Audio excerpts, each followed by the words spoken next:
Yeah. So you won't get. Yes.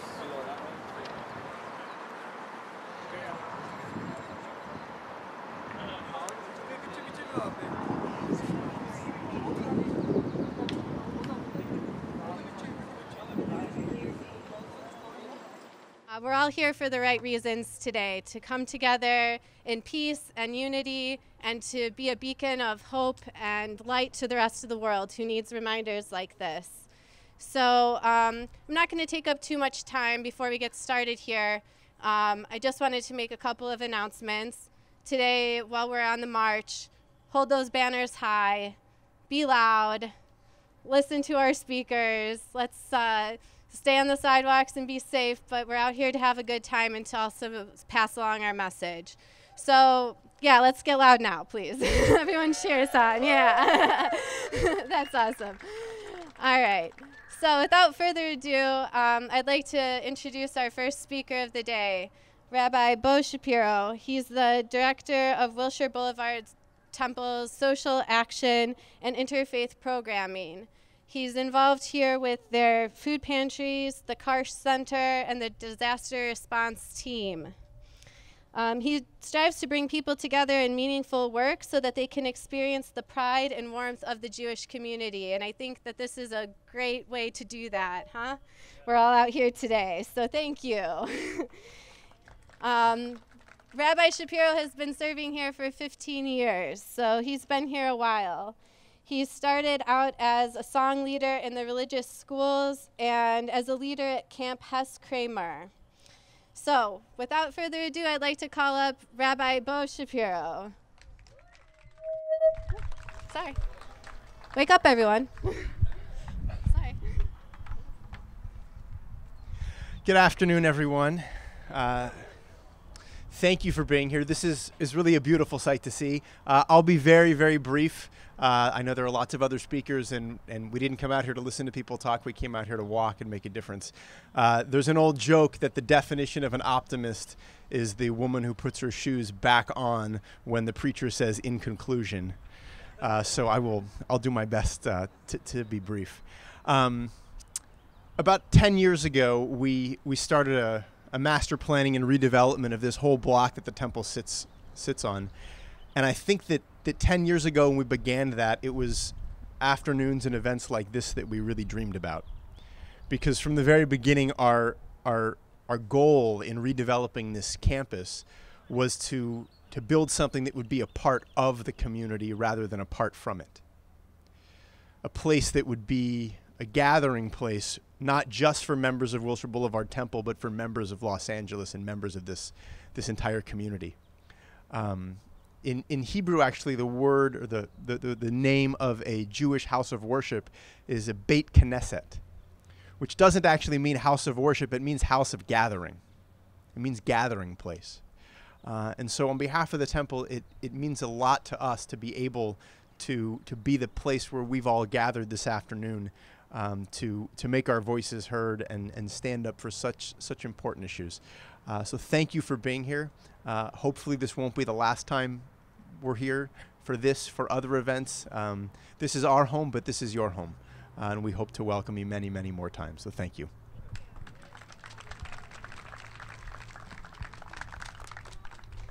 All right. Our next guest is a staple here in the Los Angeles interfaith community. Rabbi Neil Comas Daniels is the spiritual leader of Beth Shear Shalom in Santa Monica, West LA. They are a progressive reform synagogue.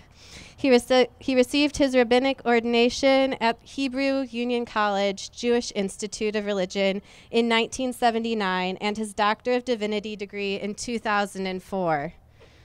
Rabbi Neil is a musician and has brought music and pioneering spiritual celebrations to Beth Shear Shalom. He is also the author of yet unpublished I Miss You, a book for grieving parents and their children. He is also active in many community organizations, especially those involving communal repair. I'd like to call up Rabbi Neil Comas Daniels. You got it.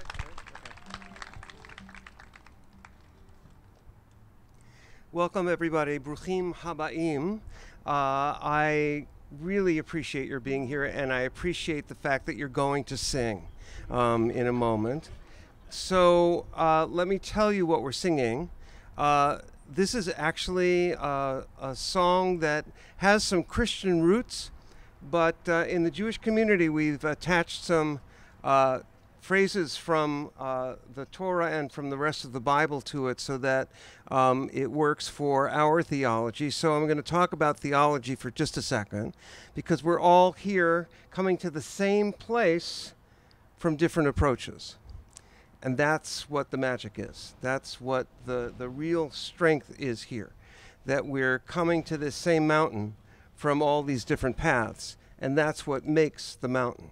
So I'm going to start with a phrase which is, Lord, prepare me to be a sanctuary.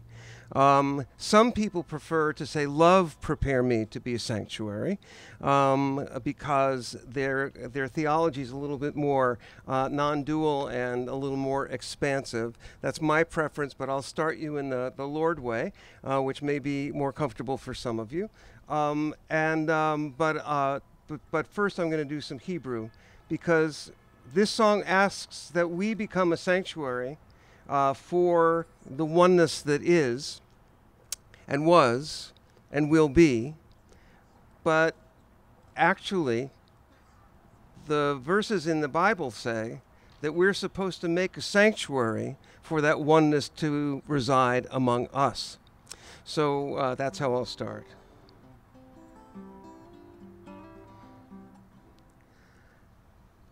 Ve'asu li mikdash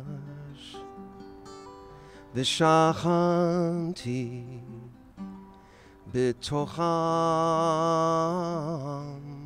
va'anachnu nivarech yam me'ata ve'ad olam. Lord, prepare me to be a sanctuary, pure and holy, tried and true. With thanksgiving, I'll be a living sanctuary for you. Love, prepare me to be a sanctuary, pure and holy. I think I sound great, but you not. Tried and true.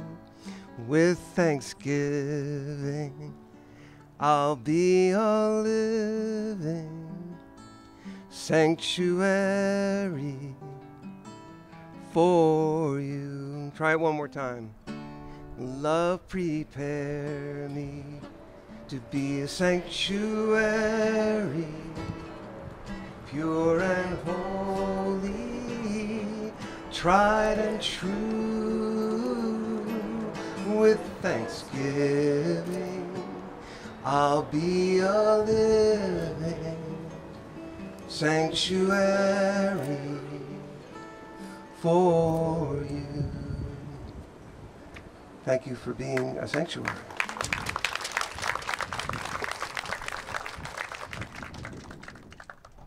Well, I think that was beautiful. And I think it was a great theme song for what we're all out here doing today. So thank you very much for sharing that with us, Rabbi Neil. All right. Next up, I'd like to call the man of the hour, Dr. Arik Greenberg himself. He is not only the founder of this march, but he's also the founder and president of the Institute for Religious Tolerance, Peace and Justice, and he's an ardent advocate for interfaith dialogue and collaboration as pathways to world peace. I'm sure you've seen him at all the interfaith events here in Los Angeles. He's very, very active. He's studied numerous world religions and received his PhD in religious studies from Claremont Graduate University. and specialized in New Testament and Christian origins, with an emphasis on the diversity of belief within early Christianity. He is the author of My Share of God's Reward, Exploring the Rules and Formulations of the Afterlife in Early Christian Martyrdom. He currently serves on the theology faculty of both Loyola Marymount University and Ezra University. The founding of the Institute is the culmination of his vision, the realization of his dreams, and his life's work in the years to come. This time, I'd like to call up Dr. Arik Greenberg. Thank you.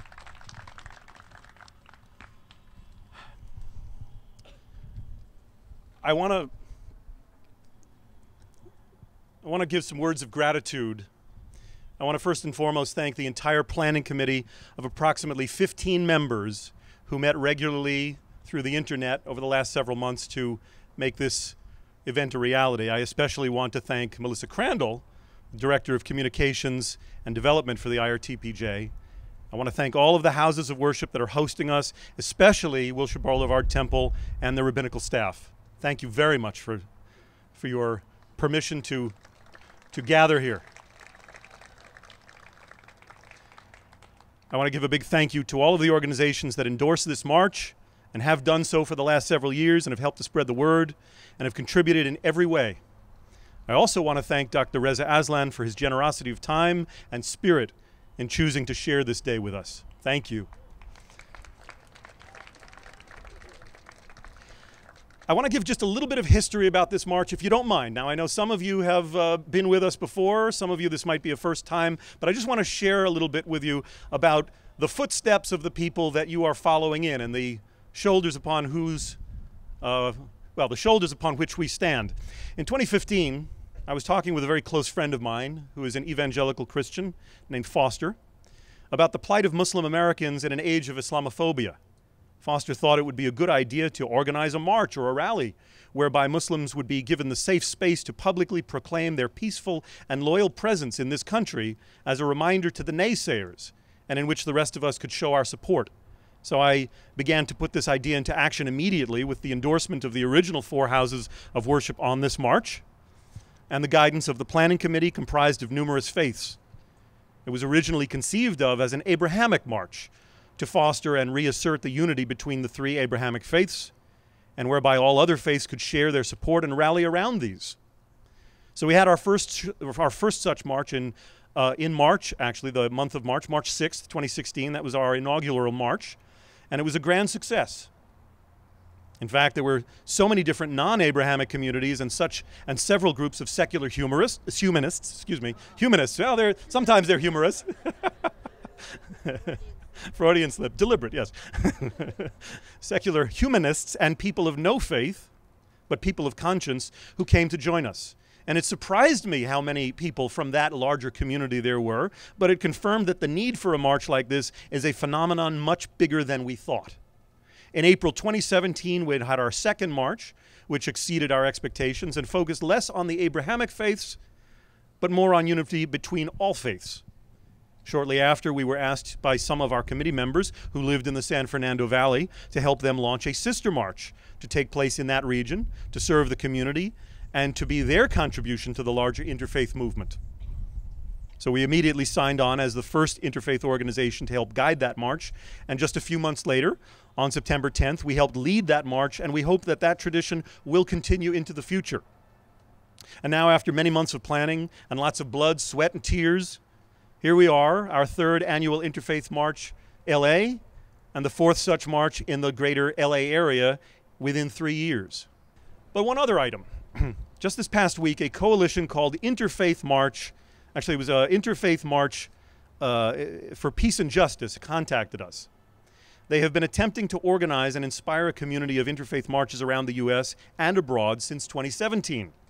And they have helped inspire about 10 different marches that are simultaneously happening around the U.S. right now on this very day. And we're delighted to collaborate with them. So today is their 2nd such march, just slightly younger than ours. I feel a certain little bit of competition saying that this is our 3rd, but no, we don't want to inspire too much of a spirit of competition there. So we're not alone, but we are pioneers here in LA. We have a lot to be proud of. And in some ways, this confluence of events has confirmed for me the existence of a benevolent, intelligent higher power with a plan. Now, I know that some of our marchers with us, who are of a secular humanist background and humorous also, might not necessarily share that same belief in a higher power, but what I do know is that there is something going on here. Maybe it's a sign of greater and sublime reality in which we are all partaking, some quantum reality that we don't yet comprehend, in which the human race is evolving to be more unified, more collaborative, more driven by peace and unity than by warfare and division. I don't know, but it's inspiring, and all of you are taking part in this. So suffice to say, with our collaboration with the National Interfaith March community, you can expect these marches to be larger and more diverse every year from this point onward. But it cannot be done without the active participation of every one of you, whether you march or not, whether you can only join us for the final rally of the day or for this opening ceremony of the day, or whether you're just helping share the word about these events through social media. Every kind of participant is important, whether they are marching warriors, warriors of words, or keyboard warriors. Each of us treads a sacred path. So I want to thank you. All right? Now, I would like to introduce Dr. Reza Aslan, if he's able to come up, and you're welcome to bring any family members and participants with you.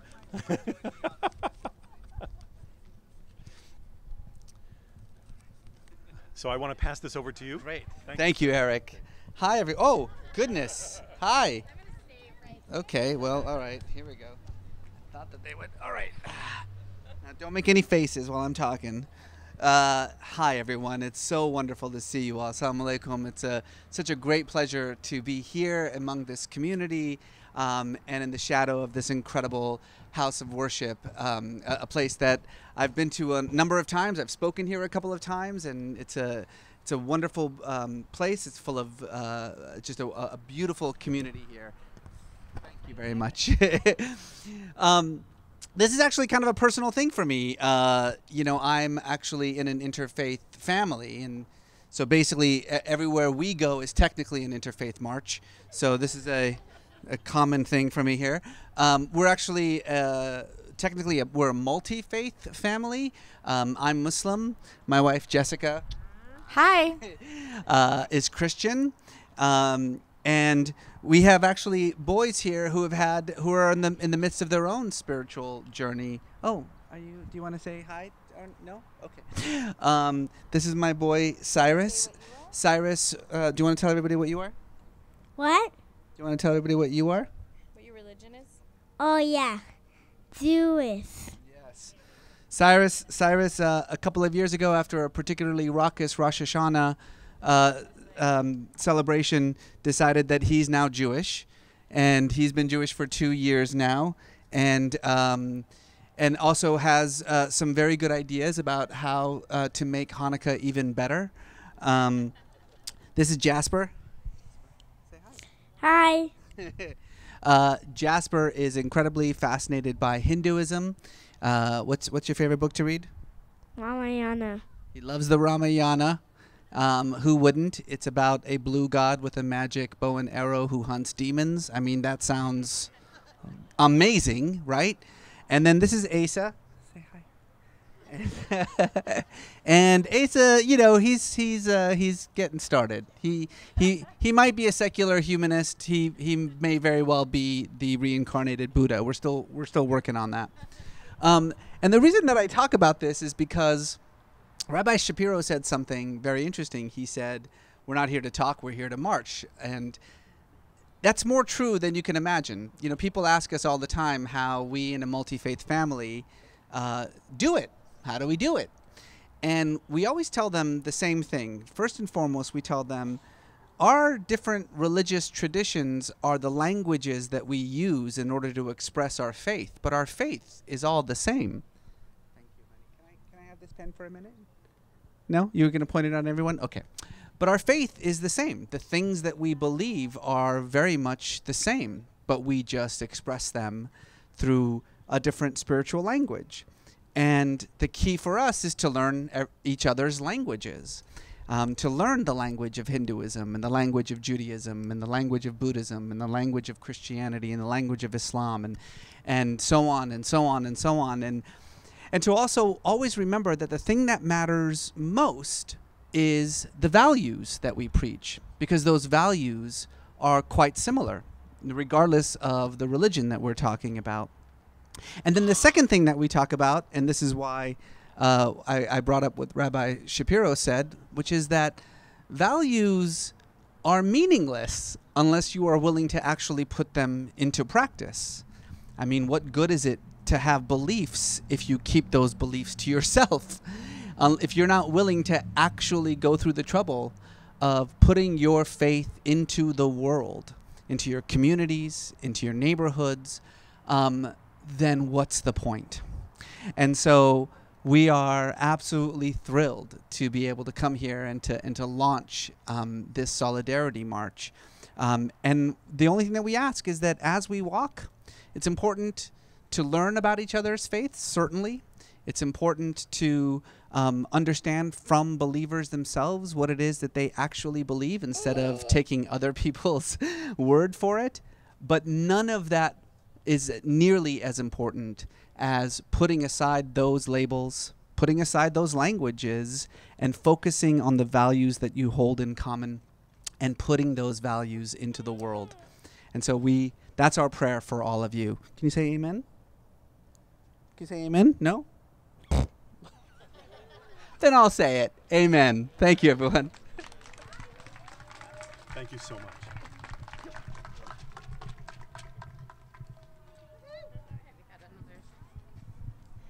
All right. Thank you, Dr. Aslan. For those of you who aren't familiar with Dr. Aslan's work, he is a religion scholar and writer whose books include New York Times bestseller Zealot, The Life and Times of Jesus of Nazareth, international bestseller No God But God, The Origins, Evolution, and Future of Islam and God, Human History. And he was also the executive producer for ABC's Kings and Prophets, a consulting producer for HBO's The Leftovers, and host and executive producer for Rough Draft with Reza Aslan and CNN's Believer. So go check out his work. And in his spare time, he's teaching at UC Riverside, just in case you were wondering. All right, so that concludes our speaking here at the temple. We're about to kick off the march in about 5 minutes, and we're going to head over to St. Basil's. So if everyone wants to grab some water, make sure you hydrate, grab signs. If you haven't purchased a t-shirt and you'd like to do so, there are t-shirts up here for sale at the front table. And then we're going to get ready to take off. Just a couple of notes. Once we do leave, please stay on the sidewalks at all times. We will have LAPD helping escort us down Wilshire toward Vermont. They'll help us cross the streets when it's time to do so. I'll also let you guys know when that's about to happen. But pay attention to where we're going, stick together, and just make sure you're drinking water because it's a little warm outside. So any questions, come find me. And otherwise, we'll see you in a few minutes. Oh. Grab bullhorns and banners. We need a couple of volunteers to do so. So if you'd like to help with that, come on up to the front and we can get you set up with that. Thank you. Okay, so thank you. Okay, yeah.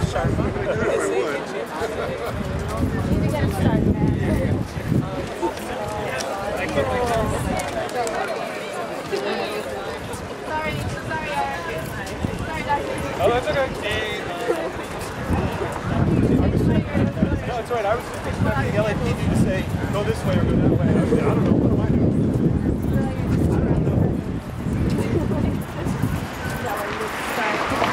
Joe, you crossing? How have you been? Good? Good? Oh, we're going this way. Okay, good.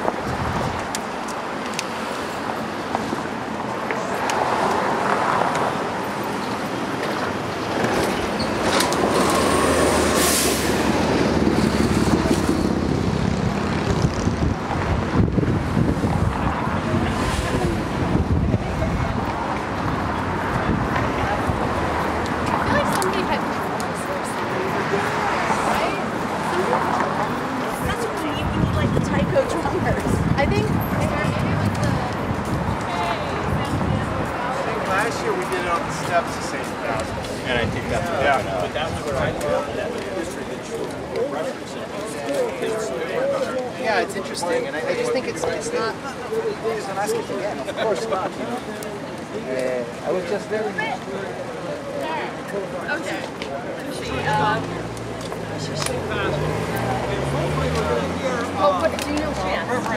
Father Frank Hicks speak here for a little bit. This is, gosh, you know, I'm thinking except for Don and myself.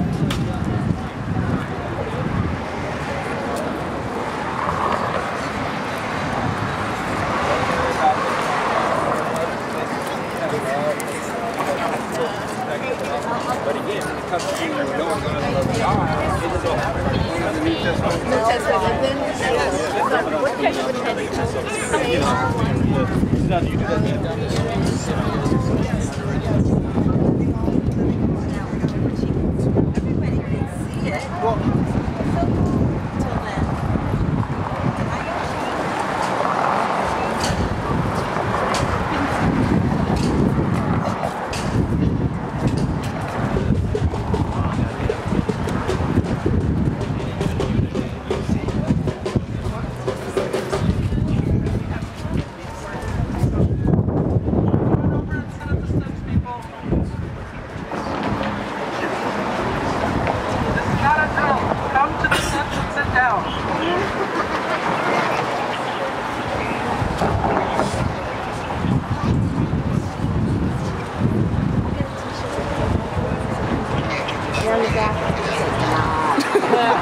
Yeah, we're going to get him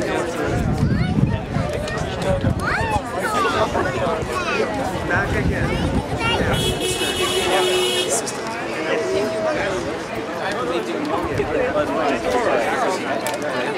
Well, it's wonderful to welcome you here. We've done this a number of years, and all the time I've been the pastor. Speaking there. Oh, you have to speak it. Oh, that's very good. Oh, you know, we're fast learners, but slow at the start. Anyway, I'm Monsignor Frank Hicks. I've been here for about 13 years, and I hope to be here for a number of more years. Even though I'm 77, I should have retired 2 years ago, but I still love it here, and they want me to stay on, so that's why I'm here.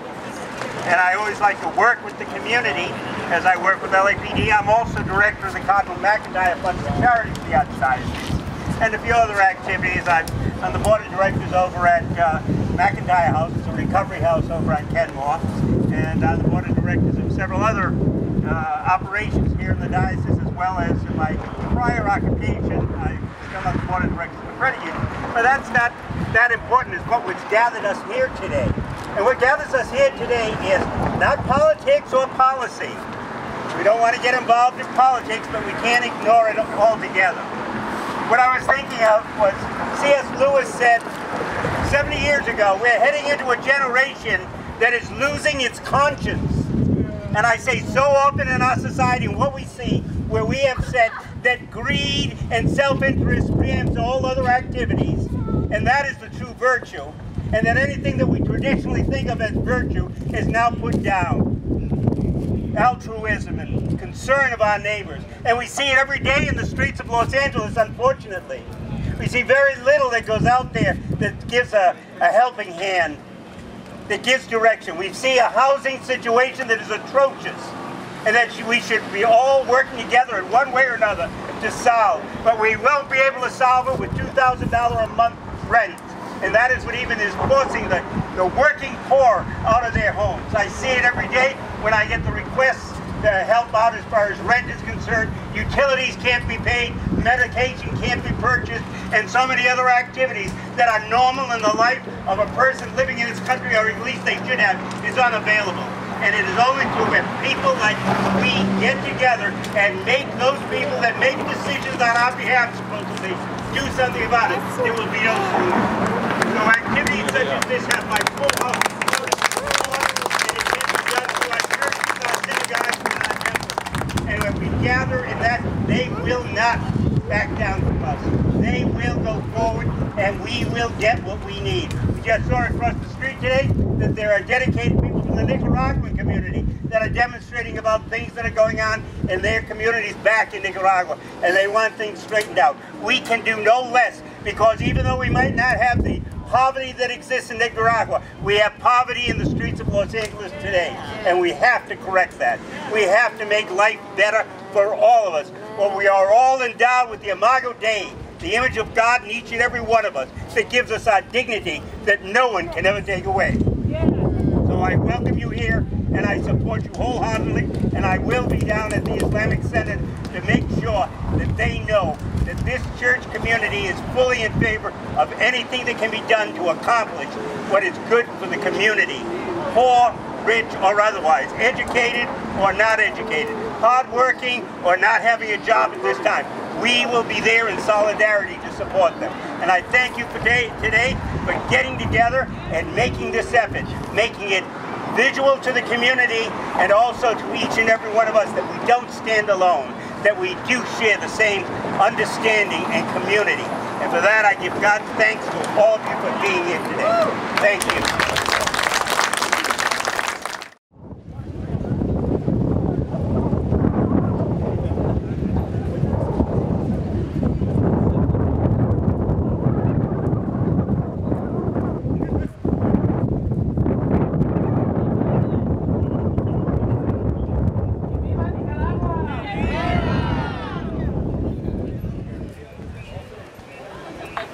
¡Que vive la justicia! ¡Que viva la justicia!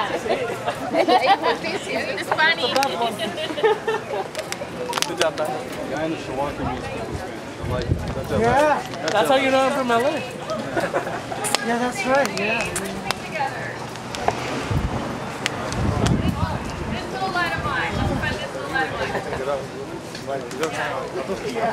This little light of mine. I'm gonna let it shine. This little light of mine. I'm gonna let it shine. This little light of mine. I'm gonna let it shine. Let it shine. Let it shine. Let it shine.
That's right, you getting it? You getting it? Turn his phone down.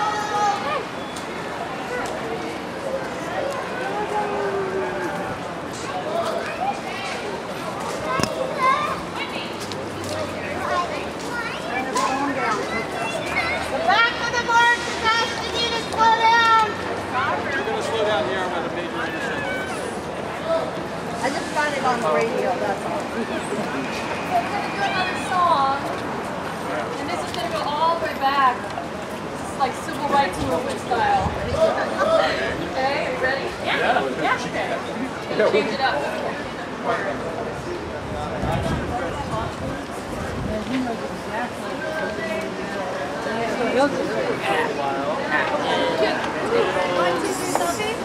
Five, I want to say.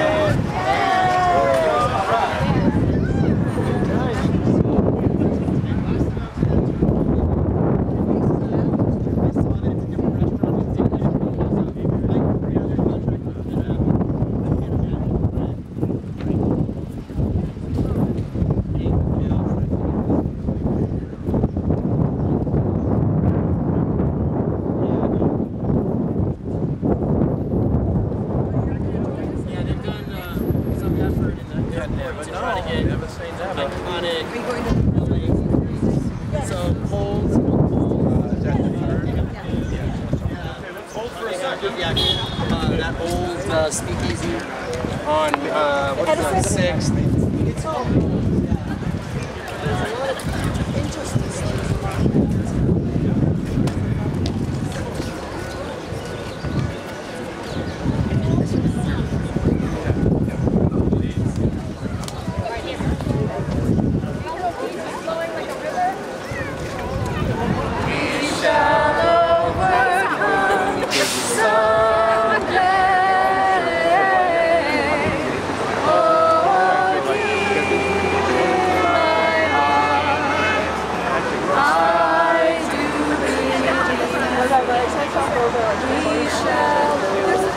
Trying to figure out what Mike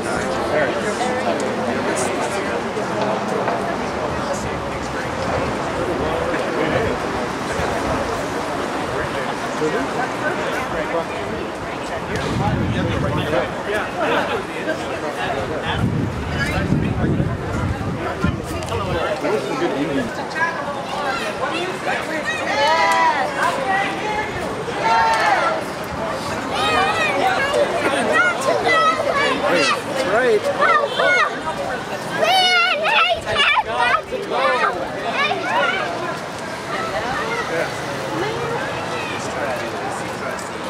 Hey, if we get North Korea, we can start this massive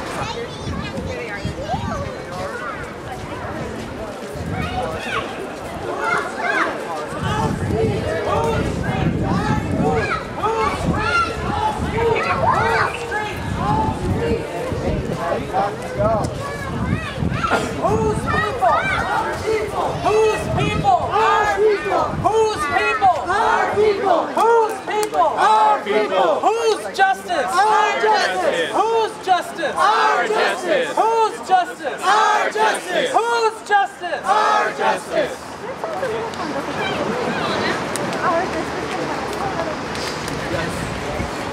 This is where we're in the gray area.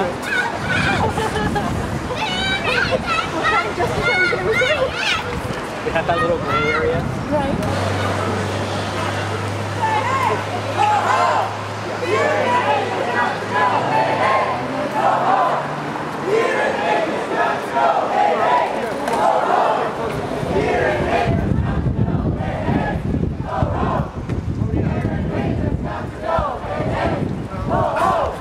The people united will never be defeated. The people united will never be defeated. The people united will never be defeated. The people united will never be defeated. The people united will never be defeated.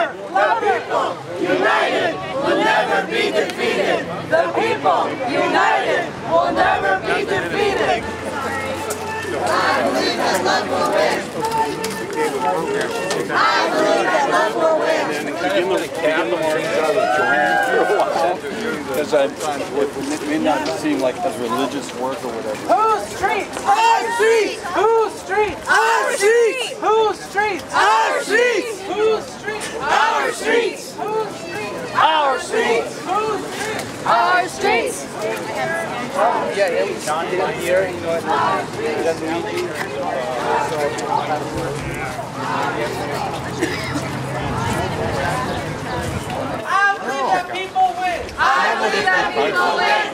believe that people will win. I believe that people win. I believe that we will win. I believe that we will win. I believe that we will win. I believe that we will win. I believe that we will win. I believe that we will win. I believe that we will win. I believe that we will win.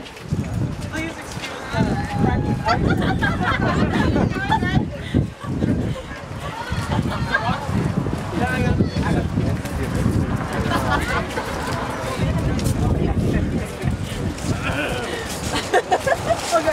Oh, I have a Khalsa. Oh, thank you. Oh my gosh, that would be great. Okay. Can you hold this really quick, please? Unity loves compassion. Unity loves compassion. Maybe that's our best bet. It's like way in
That was the last time I was there.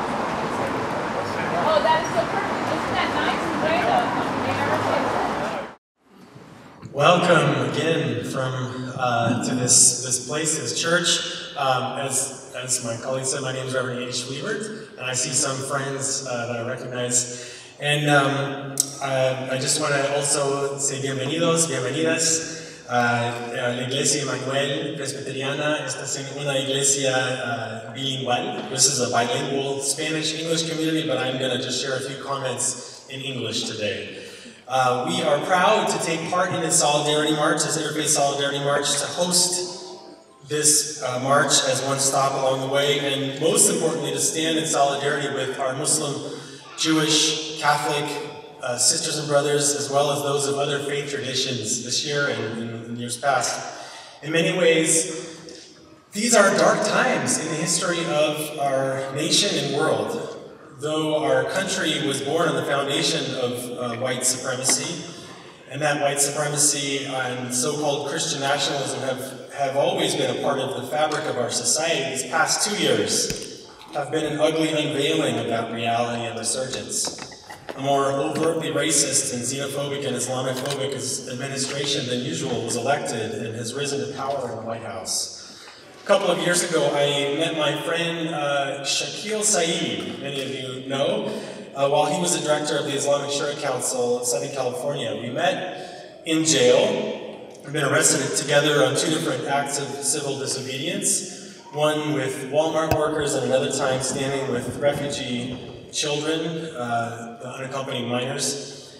Last year I attended the Sharia Council, their annual event, and as this interfaith ally, as an interfaith ally, one of the many participants there. And at the event, I was touched that a local Japanese-American organization honored Shapiro for his efforts and the Sharia Council's efforts to stand up for the civil liberties of Muslim Americans and Muslim immigrants. In their remarks, this group, the Japanese-American group, reminded all of us of the history of Japanese internment. It was President Roosevelt who signed Executive Order 9066 on February 19th, 1942, sending anyone of Japanese ancestry to detention camps. My wife and 2 daughters are Japanese-American, so the story of the racist and xenophobic internment of Japanese-Americans during World War II hits close to home. My co-pastor, Steve Yamaguchi, is also Japanese-American, and in fact his parents grew up in the camps. So I was touched at this event that this Japanese-American organization honored this Muslim leader for his courage in confronting Islamophobia and hatred in our community today. It was powerful to witness one group historically touched by hatred and fear, standing in solidarity with those who today are the target of not only right-wing white supremacist groups across the country, but are in fact the target of fear-mongering rhetoric and actual policies coming from the highest office in our land, the White House. However, even though we are in this moment, in this momentary rise of ugly, racist, xenophobic nationalism that affects our Muslim brothers and sisters and neighbors, our Jewish sisters and brothers, as well as the broader immigrant communities and others, we are also seeing an inspiring rise of our movement of solidarity and mutual respect.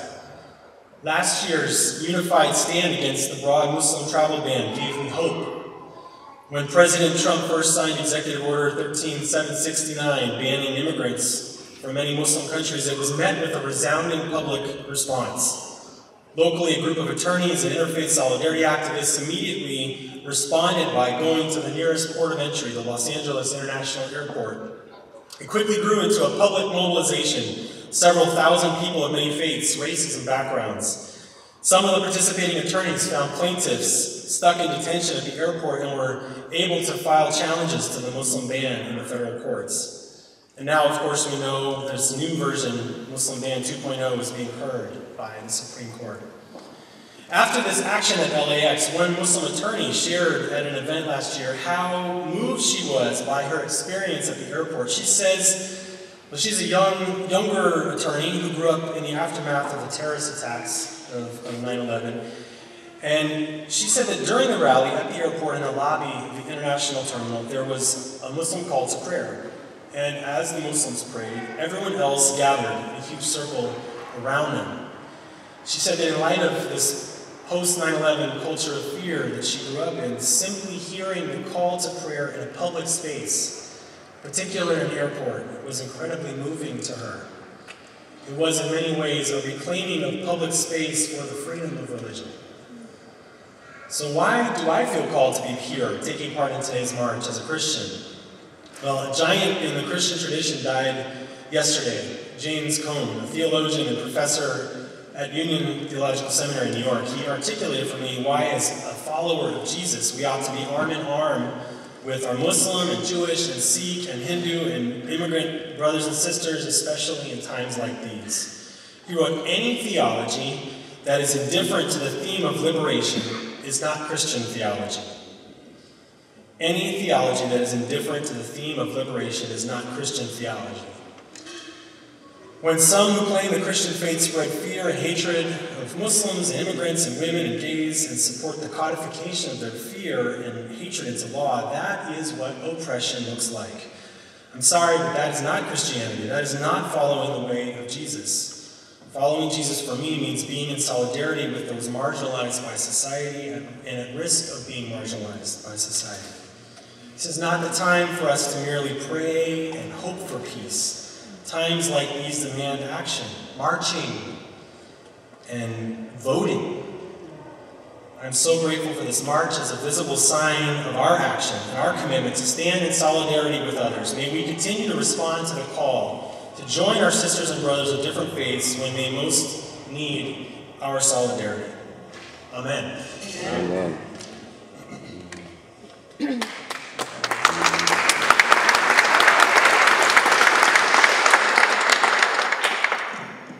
I love my brother and his co-worker, Andy. He's a great co-pastor.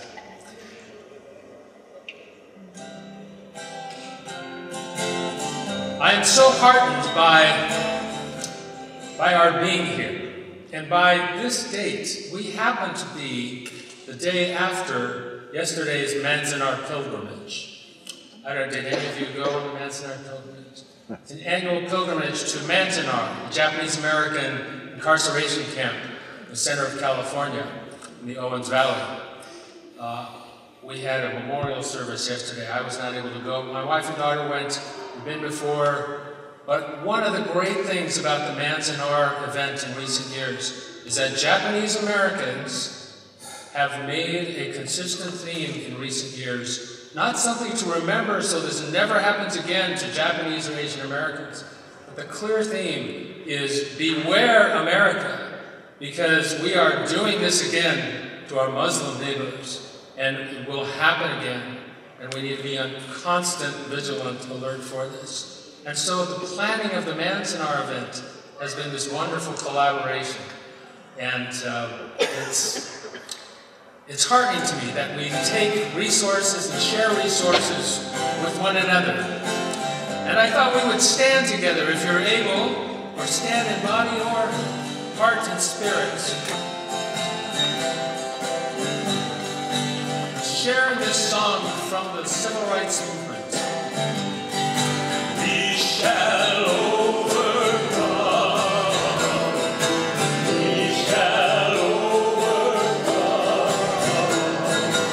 We shall overcome someday. Oh, deep in my heart, I do believe that we shall overcome someday. We'll walk hand in hand. We'll walk hand in hand. We'll walk hand in hand. We'll walk hand in hand someday. Oh, deep in my heart, I do believe that we shall overcome someday. We shall all be free. We shall all be free. We shall all be free. We shall all be free someday.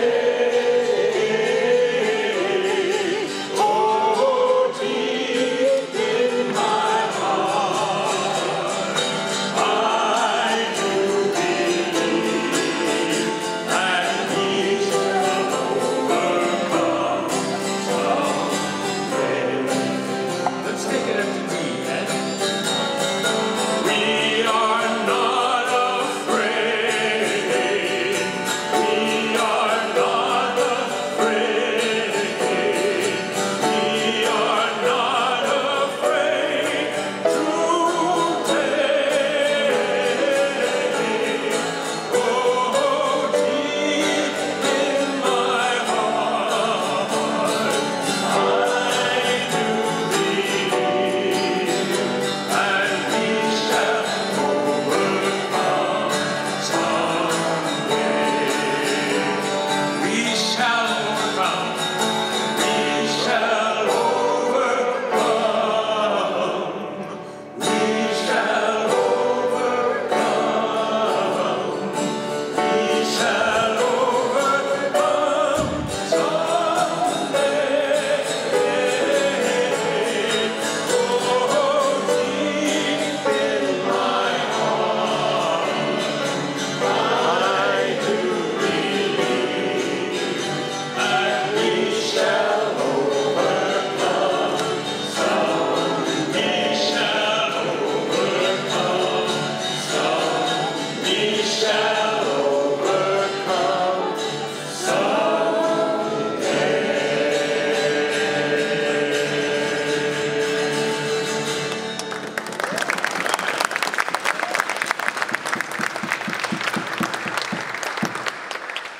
Let's continue.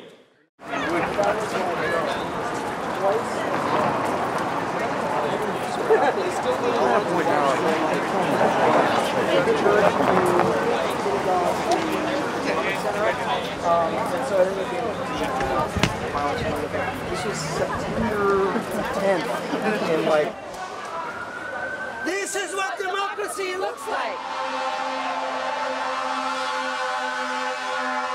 Hey, hey, ho, ho. We are letting us got to go. Hey, hey, ho, ho.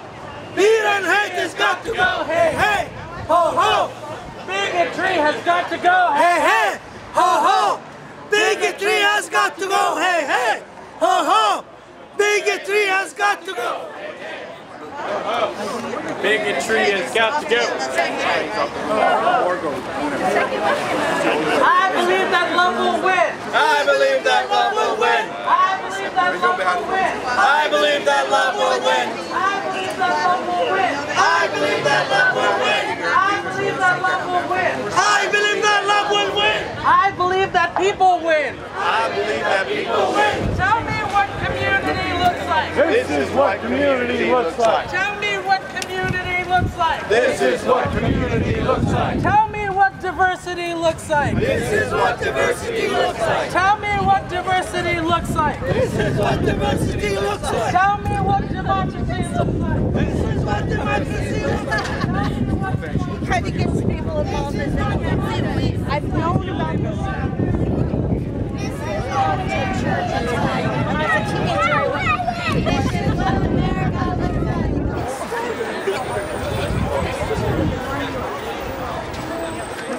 So, okay, so we'll cross. So you're all done today? Okay. Well, a little, or do you want to keep going?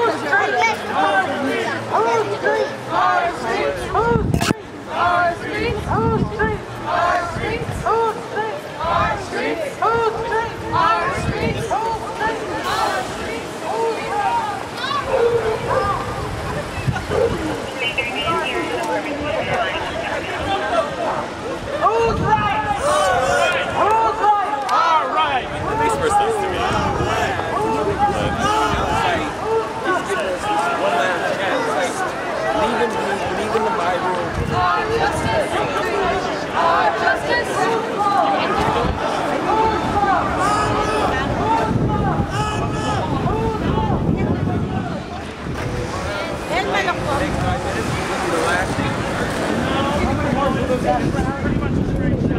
Oh, God. Bye for everyone. I don't even look at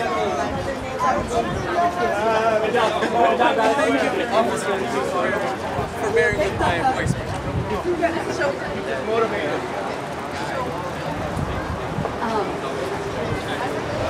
I believe that love will win. I believe that love will win. I believe that love will win. I believe that love will win.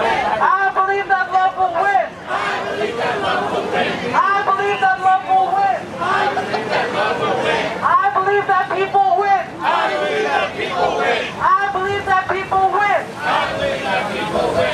I believe that people win. I believe that people win. I believe that people win. I believe that people win. I believe that people win. I believe that people win. You got a lot of followers. They were telling I believe that people win. I believe that people win. I believe that people win. I believe that people win.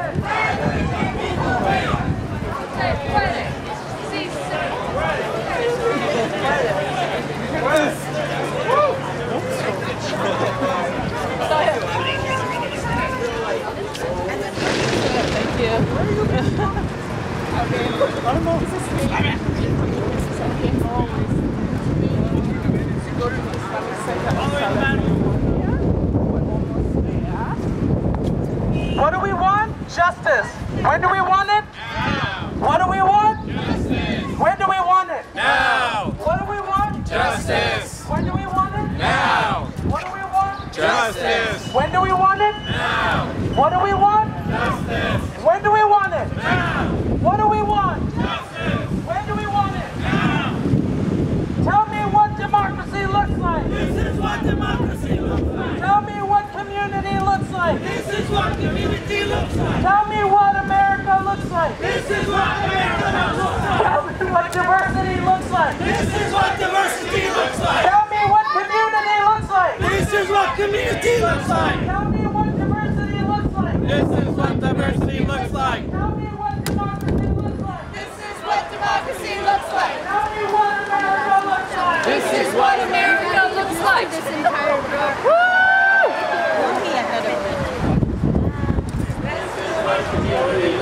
Tell me what community looks like.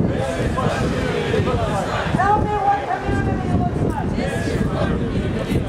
Tell me what community looks like. Come on in, folks. Tell me what diversity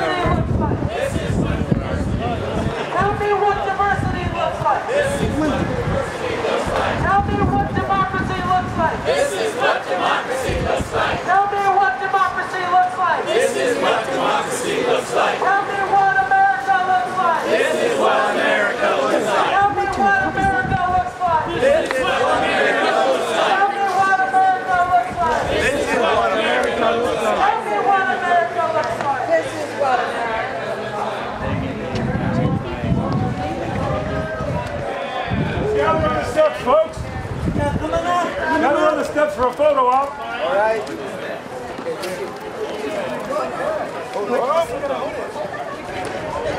We're a couple of minutes ahead of schedule. Wow, how'd that happen? I don't know. Good planning. Did somebody order them? Hey, right here. Woo! Right here, right here. They're missing the big story today. Come here. We're not beating each other up. That's all right. We're not killing each other? You want to live in peace?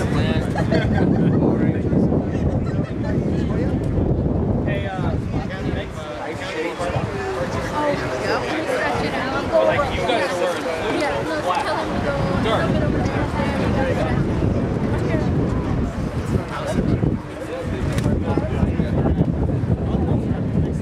Okay, everybody. Say hi.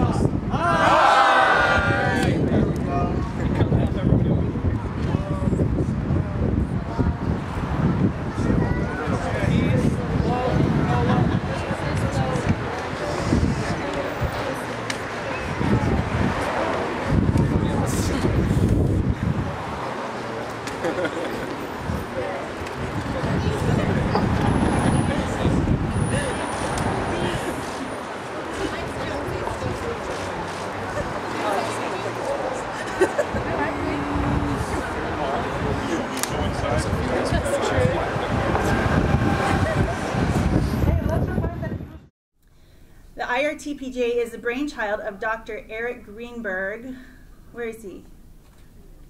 Whose life mission it is to bring the world together in interfaith understanding. He's a really great guy. I'm so glad I married him. He's good. By promoting interfaith dialogue and universal respect for different faiths, we seek to minimize the conflicts that are shaped by religion and employ religion as their excuse. We seek to disarm the religious intolerance that is often the cause and underlying root of oppression and warfare. We seek to educate the general public through a variety of methods about the diversity of religious beliefs around the world in an attempt to combat religious oppression, intolerance, and violence. We highlight the commonalities shared by all peoples as a stepping stone to the peacemaking process. By tackling religious tolerance as the root problem of many of our modern difficulties, we will be better able to handle them. We uphold each person's right to choose their religious beliefs and affirm that no one has the right to force religious, spiritual, or philosophical beliefs upon any other person, either by physical force or by any other means. The right to free expression of worship, or the lack thereof, is an individual right, so long as such free expression does not hinder the mutual freedom of others. We seek to have far-reaching and long-lasting effects in helping the world to mature to a more peaceable, tolerant, and just place. I would like to thank our sponsors, the Guibord Center, sorry Gwynne, the Guibord Center, Religion Inside Out, the Islamic Center of Southern California, Khalsa Care Foundation, and Unitarian Universalist Community Church of Santa Monica.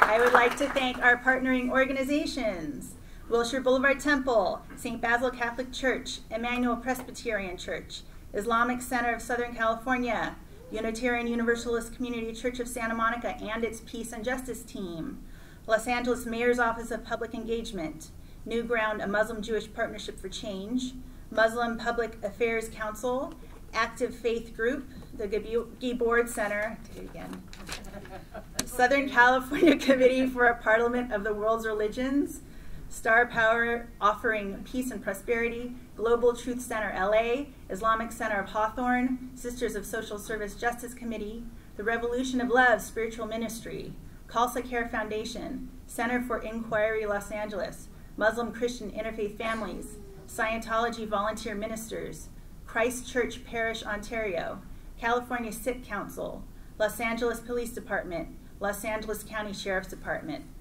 Without them, we could not pull this off.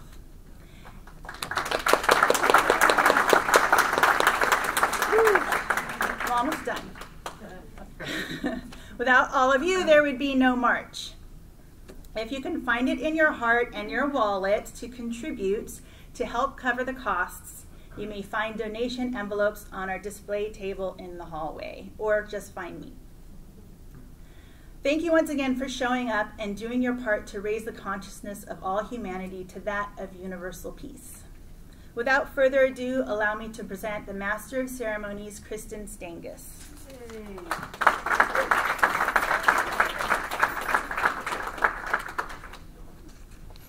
Thank you, Melissa, for that wonderful background on IRTPJ. That's a little bit of a mouthful.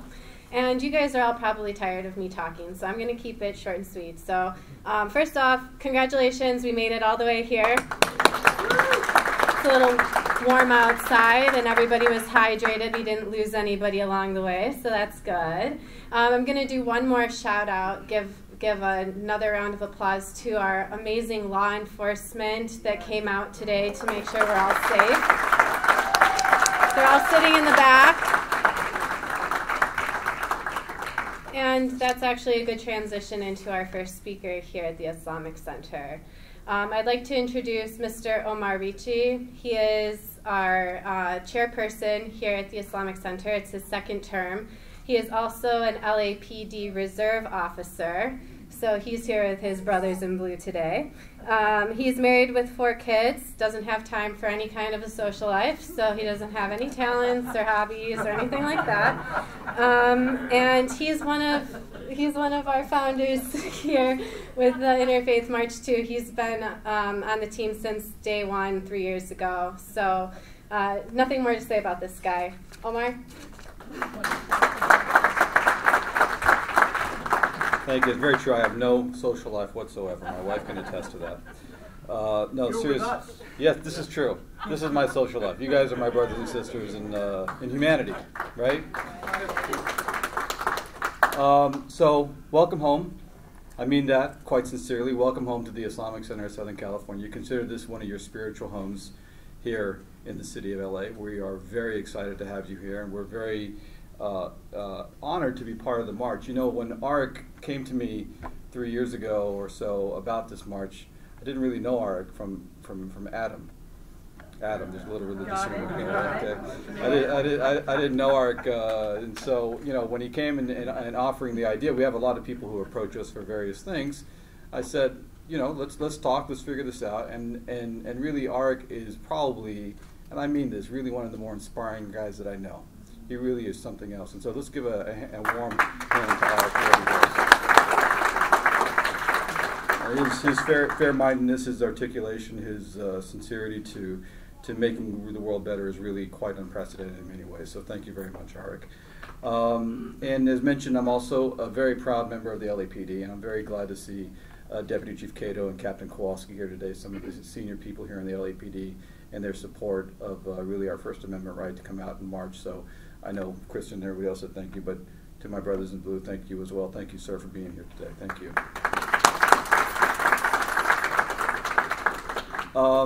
You know, this march brings us together as a interfaith community here in Southern California in quite a unique way. I think it's really one of the only marches that brings together so many people from so many different backgrounds and so many faiths. And the march that you've just done, it's about a mile or so, a little over a mile. It is symbolic in many ways, and it's symbolic and ties us back to some of the faith traditions that some of our communities share. So I was thinking about the march and how symbolic it was, and slightly symbolic of what Abraham did in his march, marching through the desert, preaching truth and preaching justice. Similar to Jesus, may God's peace and blessing be upon him, and Abraham, how he carried his cross and marched with his cross for truth, for justice, for being persecuted for his beliefs. Similar to how Moses marched the Israelites out of Pharaoh's oppression.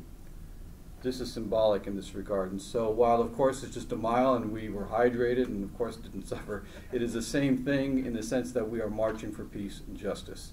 And this is something that I think we should all take pride in. Thank you for what you have done today.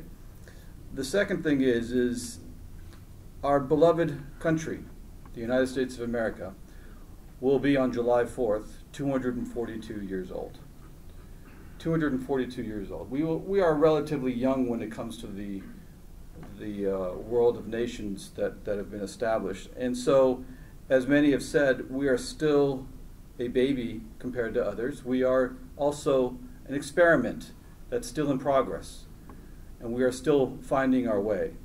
And so when we talk about what we are doing as an interfaith community here in Southern California, this march, in many ways, is part of the forming of what our country is. I would say today you have woven yet another strand into the fabric of what our city is, what our nation is, that we choose to be a community that chooses the light of learning and engagement over that of darkness and closed-mindedness and ignorance. That when our nation's Declaration of Independence says we hold these truths to be self-evident, that all men are created equal, that they are endowed with their Creator with certain unalienable rights, that amongst those are the pursuit of life, liberty, and the pursuit of happiness. And of course, I would say our founders we would add on to that men and women. Our walking today provides a tangible definition to those words. And so what we do today with our presence of law enforcement, with the presence of government officials, we'll hear from the mayor's office here shortly, it is actually weaving together that which is right for our city, which is right for our nation. It is sending a message to those who in our nation may be preaching ignorance and be preaching fear and be preaching hate. And thank you for the march chants that you all did today. I think those were very apropos. You have chosen to do that, and this has been a very important part of, once again, defining and weaving the strand and the mosaic of who we are as a city and as a nation. Thank you very much. Appreciate you being here.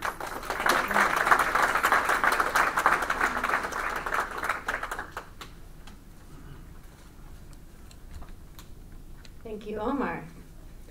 Next up, I'd like to call Daniel Tamm to the podium.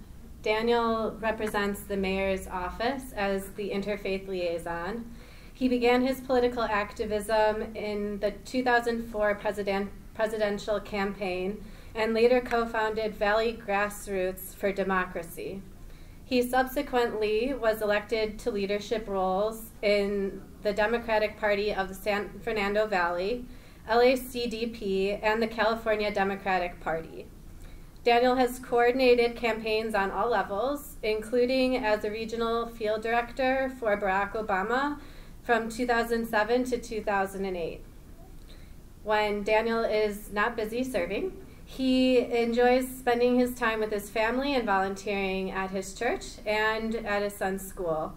And before entering public service, Daniel acted, directed, and produced theater. So we have a talented guy here. Fun facts. All right. All right. So without any further ado, Daniel Tamm.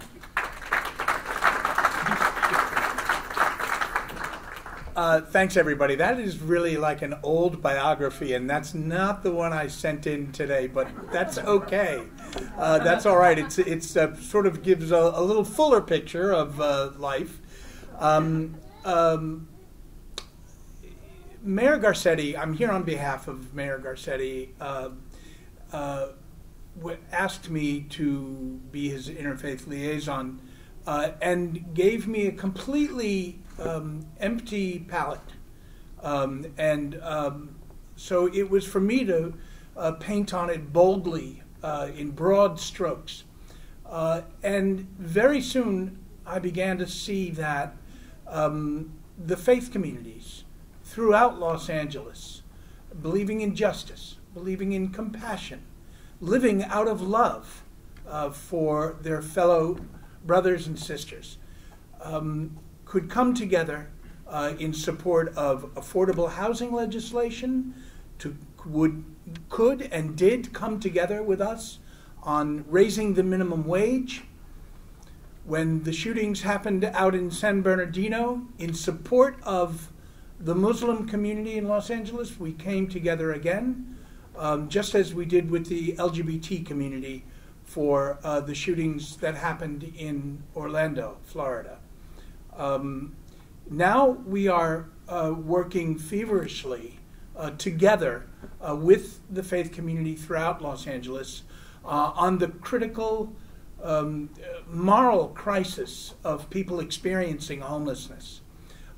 We are thrilled that we have a lot of money now to build supportive housing, as well as the money to be able to surround the people who move into that housing with services they need to achieve self-sustainability. We now need acceptance in communities. So I am asking here today, if you see a homeless solutions workshop come up in your area of Los Angeles, please be involved. We'll communicate all the information about that, because we need advocates. There will always be the 20% of people who show up and say, no, I don't want that here. Out of fear. We, all of us here in this room, understand what it is to act out of fear rather than faith, rather than love.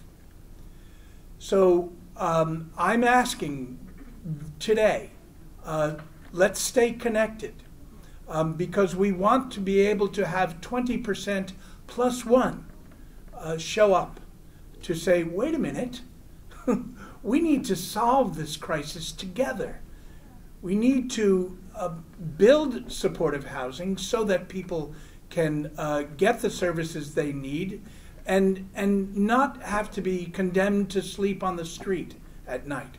So stay tuned. Thank you for all that you do. Truly. This is a community that understands what reality truly is, and you live accordingly. So thank you very much.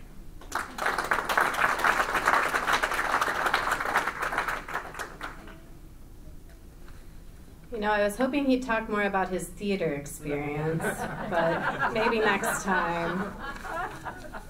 All right. Next up, I'd like to call Deputy Chief Dennis Kato to the podium. Deputy Chief Kato was born in Los Angeles and raised in the city of Montebello. He's been with the LAPD for over 30 years and oversees the operations of 5 LAPD community police stations and 1 traffic division within the LAPD Operations West Bureau. In his spare time, he is the lead singer of a Metallica cover band. Just kidding. Just kidding. He doesn't do that. You know, I just thought I'd throw a joke out there. See if you guys are still listening. And he's a good friend of and advocate for our interfaith community here in Los Angeles. Deputy Chief Kato, please.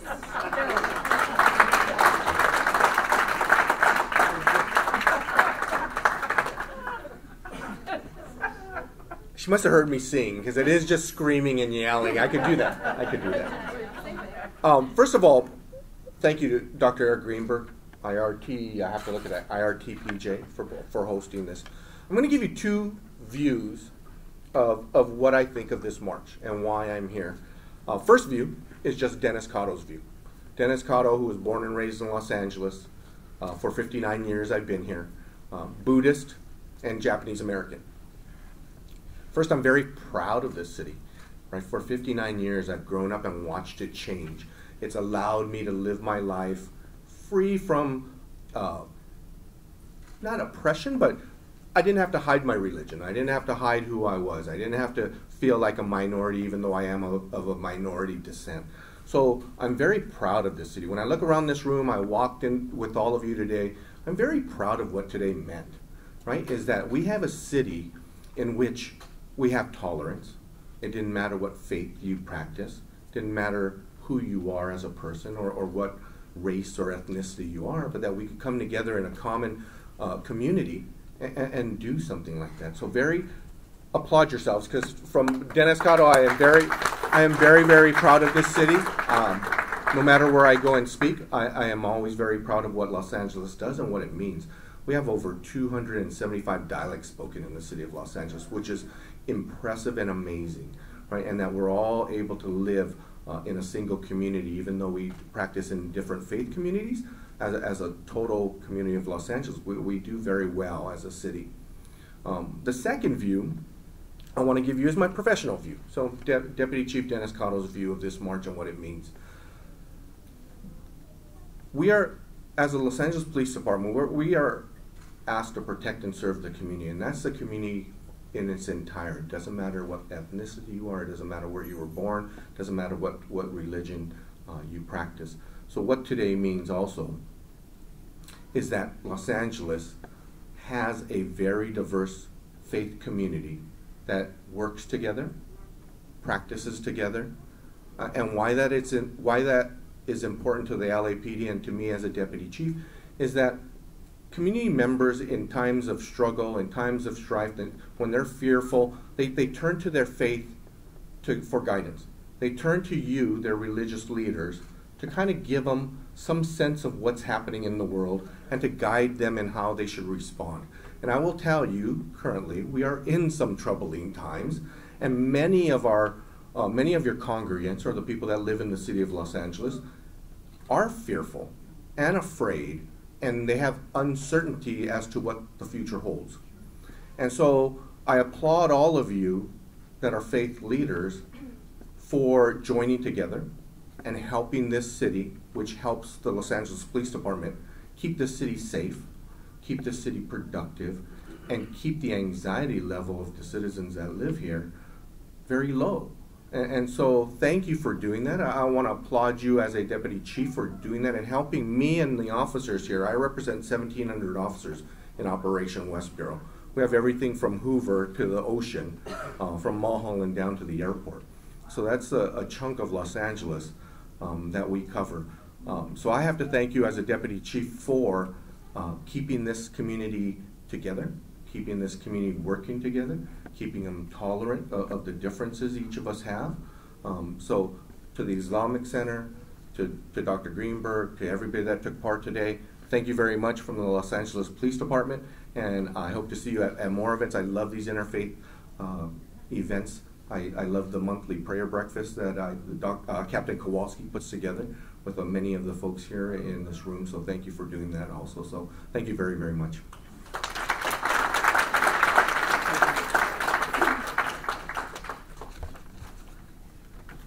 Thank you, Deputy Chief. Next up, I'd like to call Tahil Sharma from the Episcopal Diocese of LA, Sadhana Coalition of Progressive Hindus, and SCCPWR. I'll get to that in 1 second. Tahil has been leading us in chants all day, so let's give him a round of applause for all that cheering on the route. He doesn't know this yet, but we share something in common, and that is the fact that we both come from interfaith families. Maybe he knew that, I don't know. I tell this story a lot, and so bear with me if you've been here for the past couple years. But I was born into a family that's half Catholic and half Greek Orthodox. And here I am, Muslim, you know, like to keep my family on their toes. Yeah, they weren't expecting that one. So I just think it's beautiful that we all find reasons to be here. We come from such diverse backgrounds, and yet we're all here for the same reason today. And year after year, we continue to show up in large numbers to perpetuate that message of peace and unity. So thank you all for being here today, and I'm going to stop rambling and get to Tahil now. He is a Southern California native. He is born to a Hindu and Sikh Indian family. He is a nationally recognized leader promoting religious and secular pluralism, human rights, and social justice. He's a busy guy. He serves as a religious director from the Office of Religious Life at USC, and works on local initiatives to promote interreligious dialogue and community engagements with students of diverse religious and secular backgrounds, with an emphasis on South Asian and Hindu students. Tahil was also recently appointed, he's so humble. He was also recently appointed as the youngest board member of the Southern California Committee for the Parliament of World Religions. which is that whole long thing I was saying at the beginning we get to.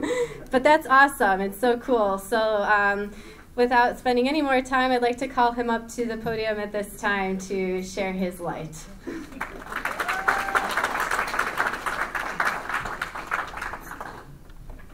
I like how she didn't ask me if I have any pastimes. Good evening, everyone. As you already know, my name is Tahil. I have a special guest, actually, who's been sitting in my pocket. His name is Eugene. Met him last year with a couple of friends in the audience at this very march, and he couldn't make it this time, so he's really excited to see you, but he's a little shy, so he's not going to make any comments. I wanted to start on that light note because, as other speakers have mentioned today, we're not in easy times, and we're not in times where it's easy to learn about others that we fear or we don't understand. But I'd like to present a bit of a different picture today. Y'all see my face. You've heard my voice more than enough. But this is a different face that you're looking at. And you must be wondering how. It's not the skin color, I'll tell you that now. It's the fact that I come from a multi-religious background. It's the fact that I come to you as someone who's 26. I am a face that is different because I am a new face for a new generation. I'm here representing the intersections of society and the world that we are not used to yet, but that are becoming a norm for us and something we should learn to embrace. I've come to work in interfaith work for not as long as most of my mentors in this room have. I can tell you that for sure.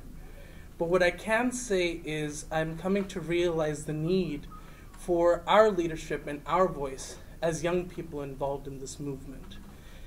We understand what it means to be intersectional. We understand what it means to be inclusive. Not to say that our elders don't. That's never the point at all. Because their wisdom is what drives us. Their wisdom is what reminds us that history does not repeat itself, it rhymes. We have different contexts to deal with at all times. But for us, who are becoming these leaders now, we don't ask for leadership. We take it and we run with it. After what happened in Parkland in February, after the shootings that keep happening in so many places around this country, going all the way back to Newtown in 2012, we keep wondering what is going to change. We keep wondering why things won't stop. And sometimes we tend to forget how much power we have. And it's taken me a lot of time to really consider what that means for me as someone who was born into a multi-religious background. My parents gave me 2 blessed visions of the divine, and I took them running as well. I focused on what it meant to find justice for all people. I focused on what it meant to create a framework where inclusion, equity, and justice were the only norms that we could accept. And I remembered that righteousness was not something I could ever avoid because it was at the core of what my faith taught me and how I continue to walk every step, every day of my life. So with keeping that in mind, I would like to do a small prayer from the Sikh community. It's actually just one line. Deh shiva parmoe hai, shubhkarman te tab ho na daro harsyo sab jay laro, nischay kar apni jeet karo.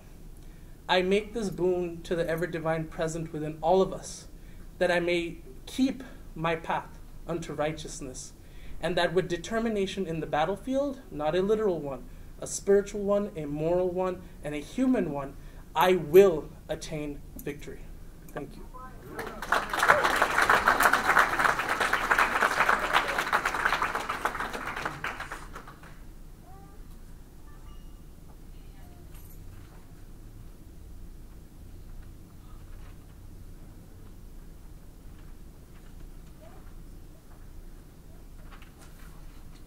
I have too many papers.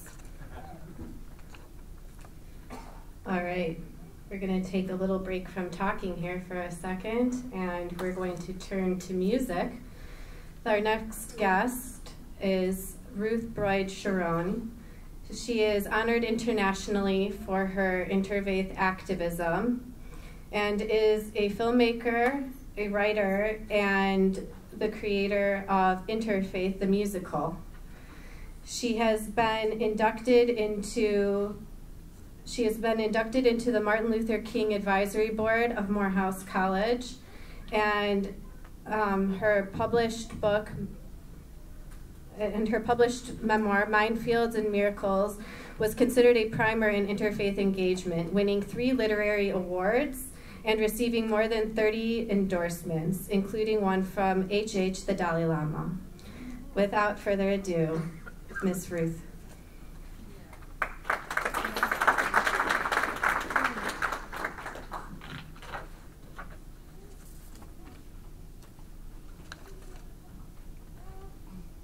Greetings of peace. Shalom Aleichem. Salam Alaikum. Satnam. So a few years ago, I embarked on what I call a magical, mystical, musical tour that I was not prepared for. But I started receiving songs in my walks that I finally deduced after I wrote 30 songs were going to be part of the musical. And what else could I call it but Interfaith, the musical? Having come back from Israel, Egypt, and Jordan just a few days ago, I can tell you that we need to be talking to one another, but we also need to be singing with one another. And so what I'd like to do first is I'd like to play you a song from the album, Interfaith and Musical. There are cards outside. I'd be very happy if you acquire one of the albums to support this cause. But the song I'm going to sing, that I'm going to actually have played for you from the album, is called Meet Me There. So all of you think that you were on a solidarity march today, but actually you were walking in Rumi's field. Rumi, the Sufi Muslim poet, by the way, the most popular poet in America. I don't know whether you know that. And he has 2 lines, which I think many of us know by heart now and we use in our work together. And if you know the lines, say them with me. Out beyond ideas of wrongdoing and right doing, there is a field. I'll meet you there. So first I'm going to play this song for you, and then I'm going to share something else with you too. Okay, can we have that?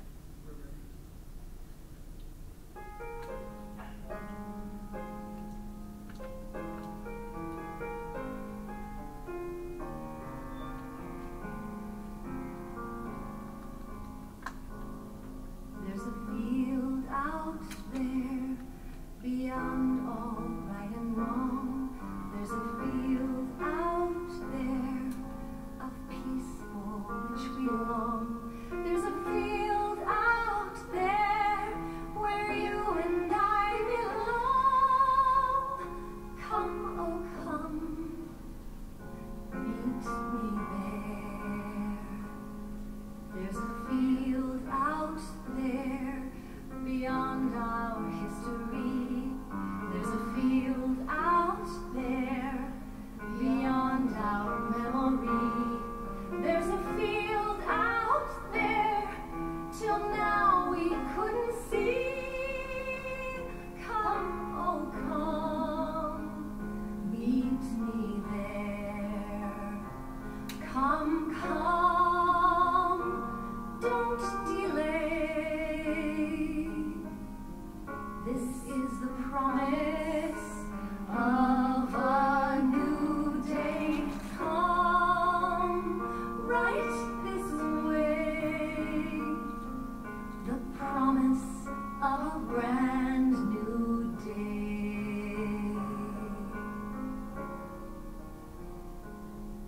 There's a field out there where beliefs do not divide. There's a field out there where we can view all sides. There's a field out there where love's our only guide. Come, oh come, meet me there. There's a field out there where east does meet with west. There's a field out there to welcome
all this started.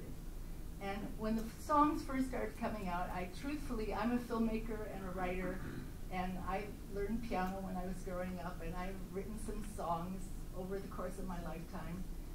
But I didn't really understand or appreciate what this particular mission was until one day I thought about how can we get people from mainstream to know and learn about what we're doing and want to get involved. So look around. Many of us here have known each other for 10, 20, 30 years, except for the newer people, we've known them a little less. But basically, we find as we go to each of these interfaith gatherings that the usual suspects are there, and each time a few more come, and we're grateful for the few, and the choir is growing, and that's wonderful. But still, and I'm now saying this from personal experience, my beloved boyfriend, Martin, is here today. We met 7 months ago, and he didn't know what interfaith was. And he had never met a Muslim. And he decided to do an informal survey among his friends. And he came back to me after a few weeks and he said, I've asked everybody and nobody knows what interfaith is.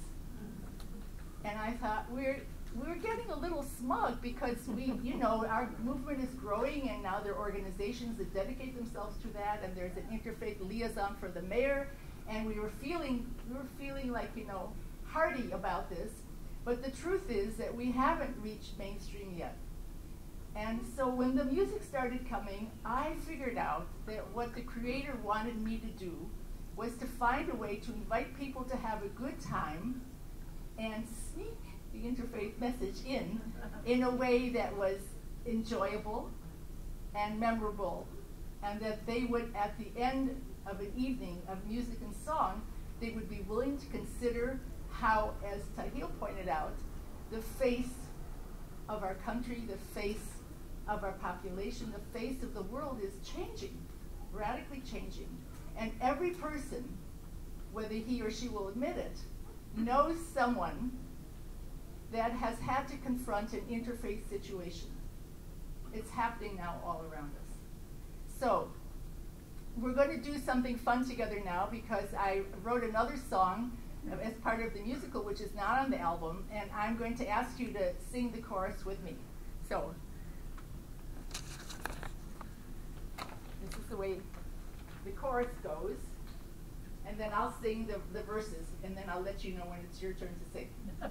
It's called The Grand Finale, and it sounds like it was written for this event. This is the grand finale, but it's certainly not the end. It's the people's rally to show that we are friends. This is the grand finale. Oh my, we've come so far.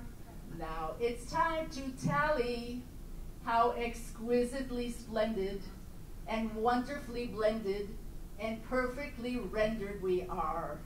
Okay, now, this group over here is going to sing how exquisitely splendid, let me hear you, how exquisitely splendid.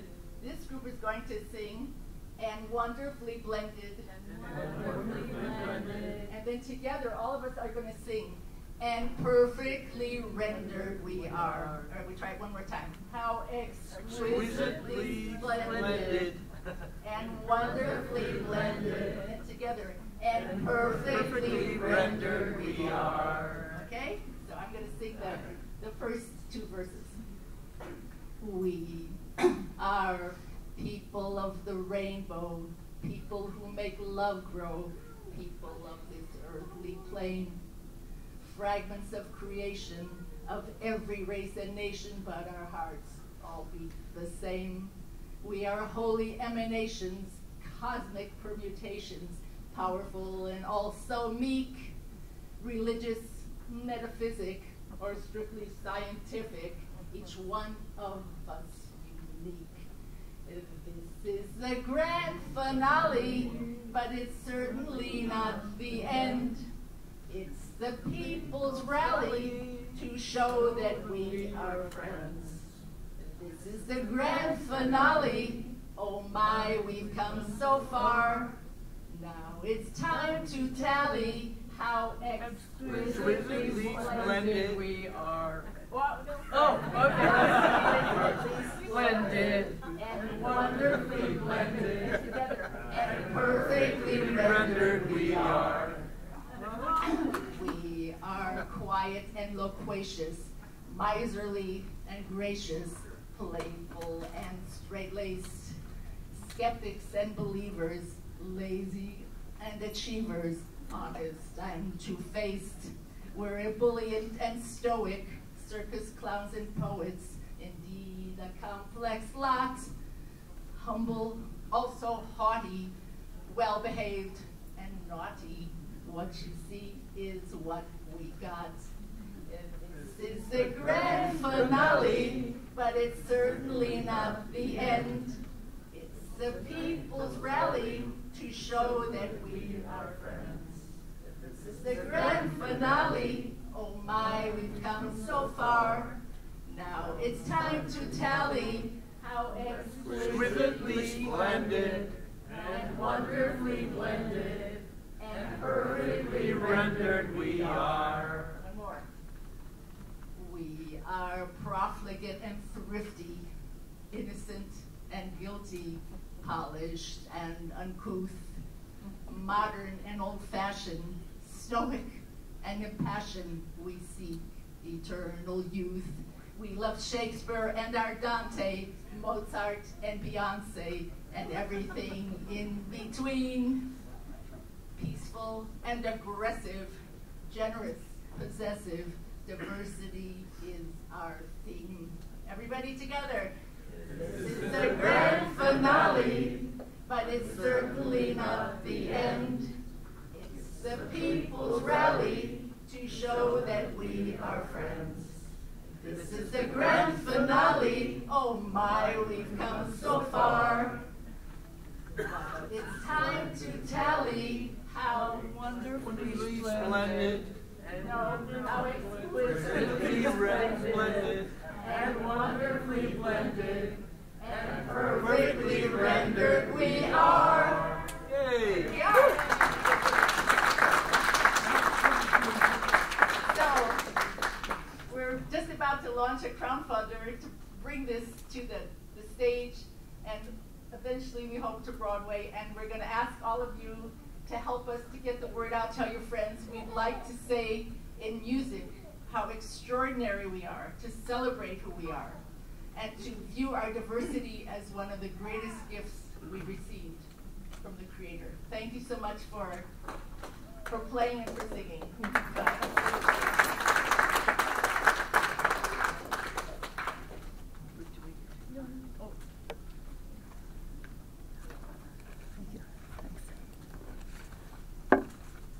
Thank you, Ruth, for sharing your songs with us. Next, I'd like to introduce Ryan Beau from the Secular Student Alliance. As the National Organizing Manager, he leads the organizing staff in resourcing hundreds of student groups on high school, college, and university campuses. SSA helps students create community, define their secular humanist values, and put them into action. Ryan also serves as the humanist chaplain at the University of Southern California and is host of the Life After God podcast. After nearly 20 years in congregational pastoral ministry, Ryan left his church in 2013 and shortly thereafter began an exploration of atheism and humanism and wrote about his experience at the Year Without God blog. Ryan? Come up to the podium, please. It is so good to be here. Thank you, Dr. Greenberg, for inviting me. It has been a reunion today, and it's so good to see young friends and acquaintances from years, it seems like. It's hard to believe how much time has gone by, and we've had a wonderful time getting to know each other. I was the minister at the Seventh-day Adventist Church on Hollywood Boulevard for 8 years. And during that time, it was my privilege to get to know so many of you in the interfaith community and spend time in this beautiful house of worship, as well as so many others around the city. And it's now my privilege, after somewhat of a wilderness wandering, to coin an expression, to be here with you on behalf of the skeptics that you mentioned, thankfully, in your song. I appreciated that. And I just wanted to say a word. As I came in, I saw an old friend. I apologize for my dark glasses. I didn't think we were going to be inside. I'm not trying to be a jerk. I came in and saw someone from my time as a pastor, and I said that I was speaking on behalf of humanism, and he said, what's humanism? So I thought I better throw in a quick definition of humanism. So humanism is a progressive life stance that, without theism or other supernatural beliefs, affirms our ability and responsibility to lead meaningful, ethical lives capable of adding to the greater good of humanity. I won't spend time telling you how I got there. That's a whole different subject. But I will say that my humanism, for me, is a last resort. My sense that no one is coming to save us, and that it is up to us to make the world that we want to live in, sort of led me to this conclusion. Religion and the theme of this march, this beautiful march, can be and has been the source of so much encouragement and consolation. Religion has also been the source of unspeakable suffering and pain, of war and violence, as well as peace. Religion has deepened divisions and created bridges of understanding. And what all those moves for peace and wholeness have in common are people, human beings like yourselves, reaching beyond mere self-interest and committed to the common good. Humans who understand that we have this one planet and that our common enemy is hatred and misunderstanding and mistrust of the other. Humanism is a commitment without promises, without hope of salvation or an afterlife or a utopia in this life, a commitment to care for one another and build a safer world insofar as it's within our power to do so.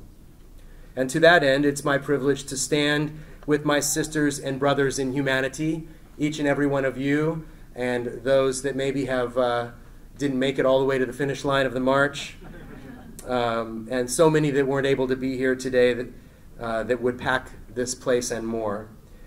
We know we are committed to this common cause together of ending hatred and violence, and we know that that project starts where we are, in our own city, in our own communities of meaning and practice, and in our own homes. And so to those of you who organized this, Dr. Greenberg and others, thank you to each of you for inviting me and for inviting the humanist community to be a part of this gathering. It's a kind of, as I said, homecoming for me, and I hope an opportunity to participate in the future in the interfaith events and activities of the city that I've greatly missed. So thank you so much for having me.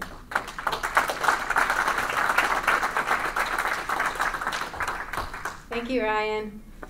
Next, I'd like to call up one of our coolest speakers of the day. She looks cool, she is cool, and she gets cooler every time I see her. Reverend Felicia Parazaider. She is the founder of the Revolution of Love, a ministry and movement which focuses on inner work and outer work through teachings of nonviolence. She also sits on the board of the Southern California Committee for Parliament of World Religions. We have quite a few of you guys in here today. That's awesome. She attended the Chaplaincy Institute for Arts and Interfaith Ministry and holds degrees from the University of California, Berkeley in both religious studies and peace and conflict studies. And she also has certifications in spiritual psychology, tree of life teachings, and nonviolent training. She is a sacred activist traveling to India and the Middle East on peace delegations. And I think she can share more about her story with you guys. And she comes up to the podium. Thank you.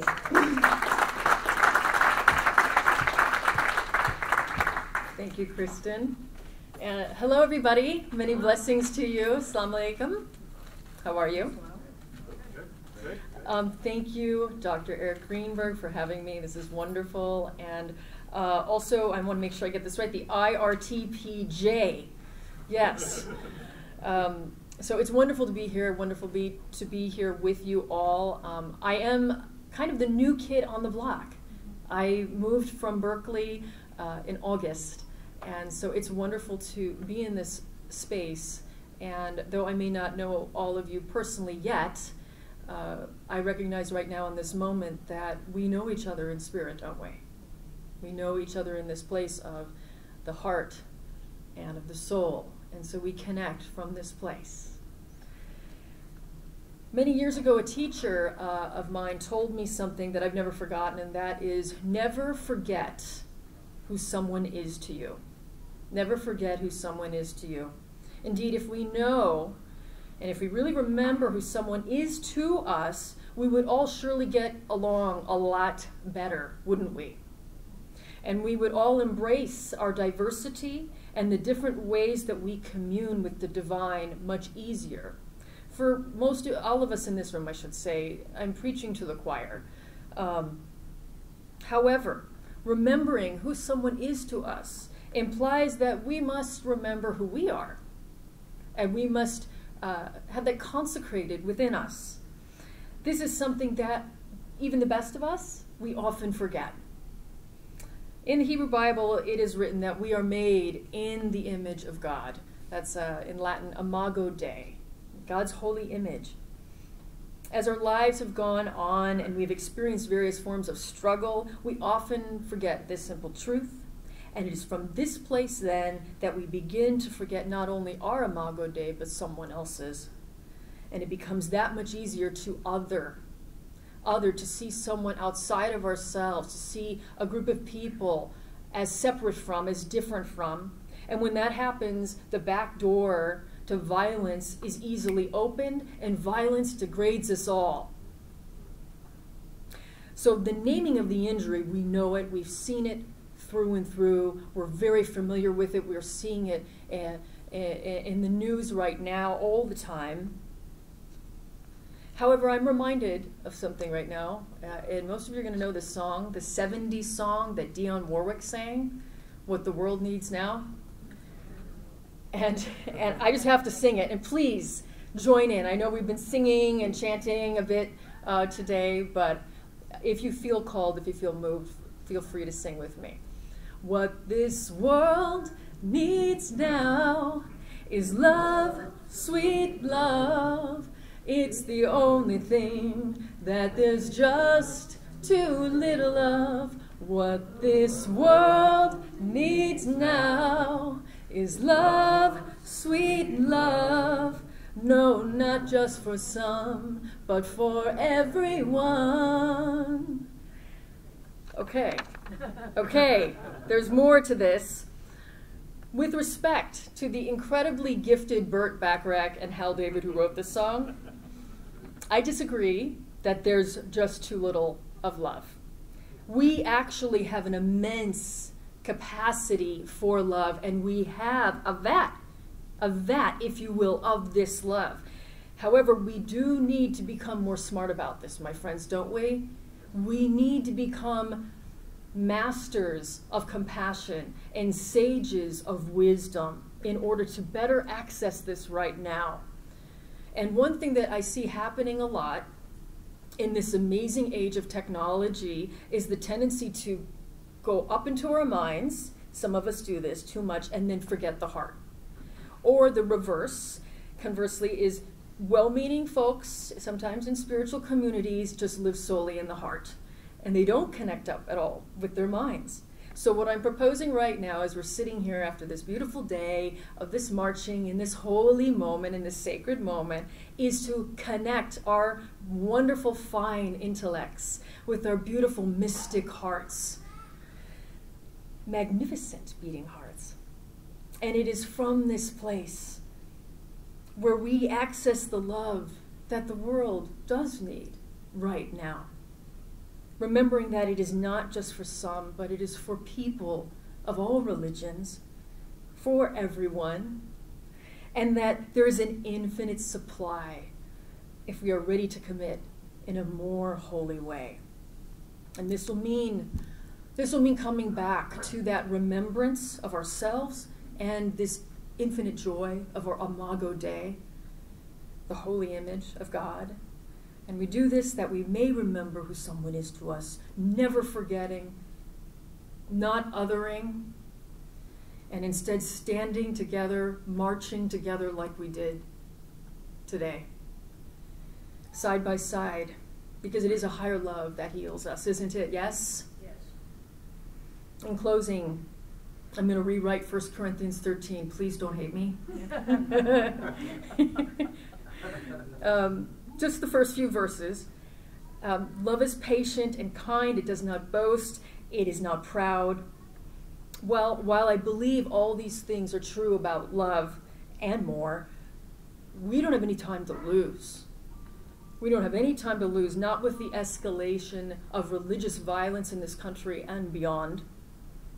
And so love, while it might be patient, we must pick up the pace, yes? Yes. Love is kind, but we must be kinder and bolder, and seeing that Imago Dei in all those that we meet from different religions and beyond.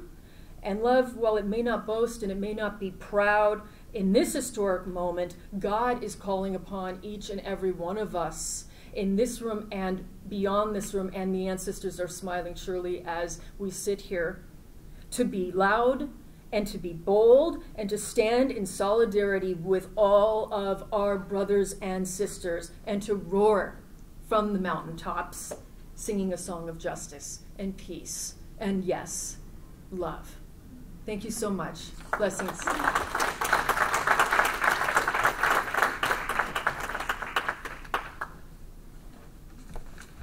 All right, one more round of applause for that beautiful thought.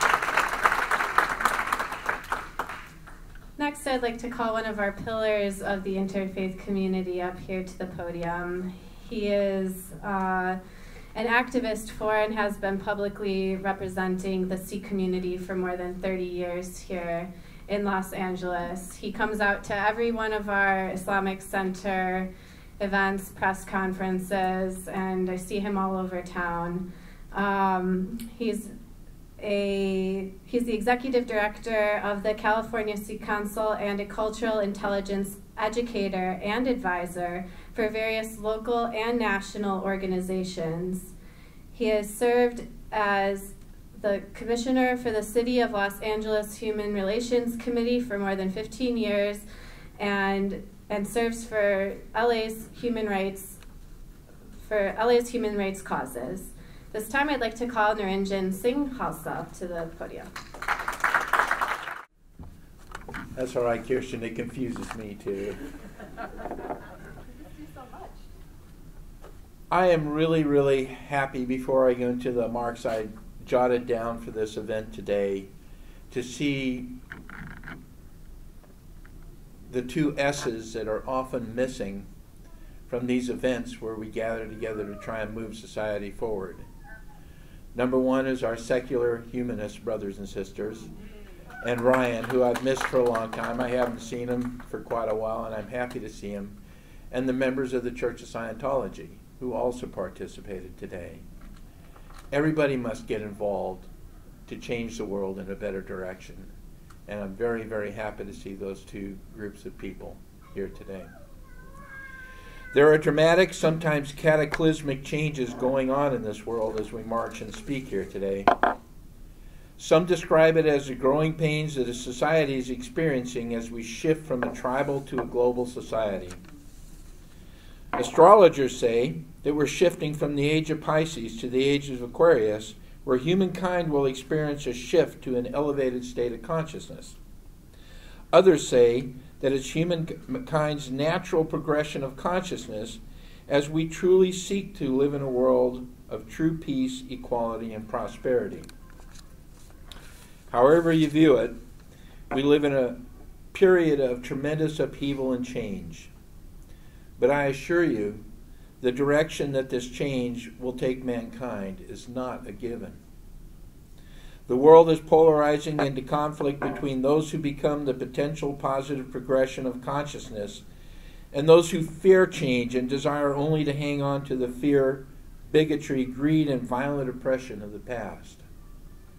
We must all, and I mean all, commit ourselves to fight, to focus this change in a positive direction, and a fight it's going to be. I'm telling you. Everybody can see it around us. Everybody senses what's going on and the potential downside of the way things can go these days. It is more and more important every day that people who know better, that have the consciousness, stand up and stand against it and fight against it. You know, without being political, the current political climate has brought a lot of people out of the woodwork that were hiding their bigotry and their hatred before. And now is the ideal time to face it and to uplift them in whatever means possible. Peaceably, please. I'm deeply grateful to those who joined us here today. I'm even more grateful to those who brought with them someone who might not otherwise have come. For we cannot facilitate positive change without creating a movement right here and now from this day forward. And so today we marched. We marched today for peace. We marched today for freedom. We marched today so that every human being, religious or secular, may walk on their path and express themselves freely without being attacked or discriminated against. We marched today to demonstrate to the world that people of all faiths and all convictions can feel a deep commitment to their own belief and still respect and protect the beliefs of others, no matter how different. And most of all, we march today for our children, so that the seed of understanding that we plant here today may grow into a mighty tree of life that will bear the fruits of peace, compassion, mutual respect, and freedom for all to thrive on. Thank you.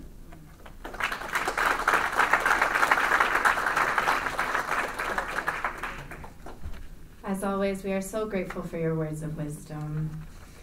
Next, I'd like to call the Reverend Dr. Gwynne Guibord up to the podium. She is the founder and president of the Guibord Center, Religion Inside Out. And she created the center as the culmination of nearly 2 decades of working shoulder to shoulder with leaders of many faiths and traditions to explore and uphold the experience and presence of the holy. The alumna of Claremont School of Theology, she is the recipient of numerous awards and is also currently the co-founder and co-convener of the Christian Muslim Consultative Group of Southern California with Mr. Jihad Turk. This time I'd like to call Reverend Dr. Gwynne Guibord.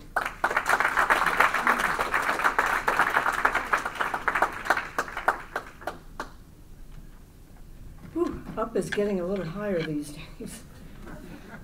I want to congratulate those of you who engaged in the march this afternoon, and I want to begin my spoken time with you by stating a truth that is facing all of us, and that is that we find ourselves in a historical moment of universal tension, where the new norm has become the fracturing of communities through misinformation, character assassination, and increasing hostility to anyone who doesn't look, act, talk, or worship as I do.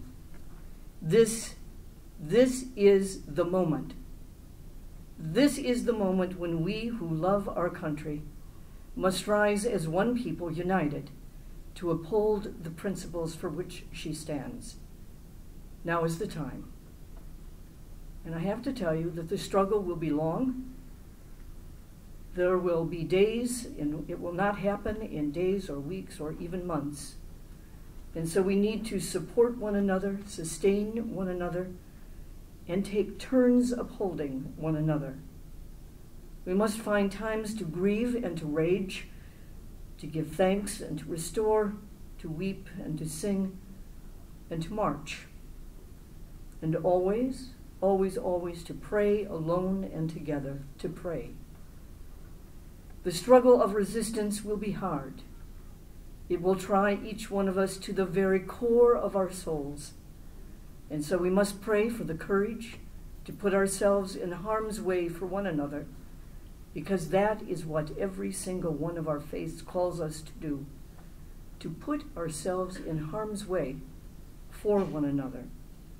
We must pray for the courage to resist violence and vengeance, because that is the only way we can hope to rise above the fury, by resisting violence and vengeance in our hearts and in our actions. And we must dig deep to be our better selves.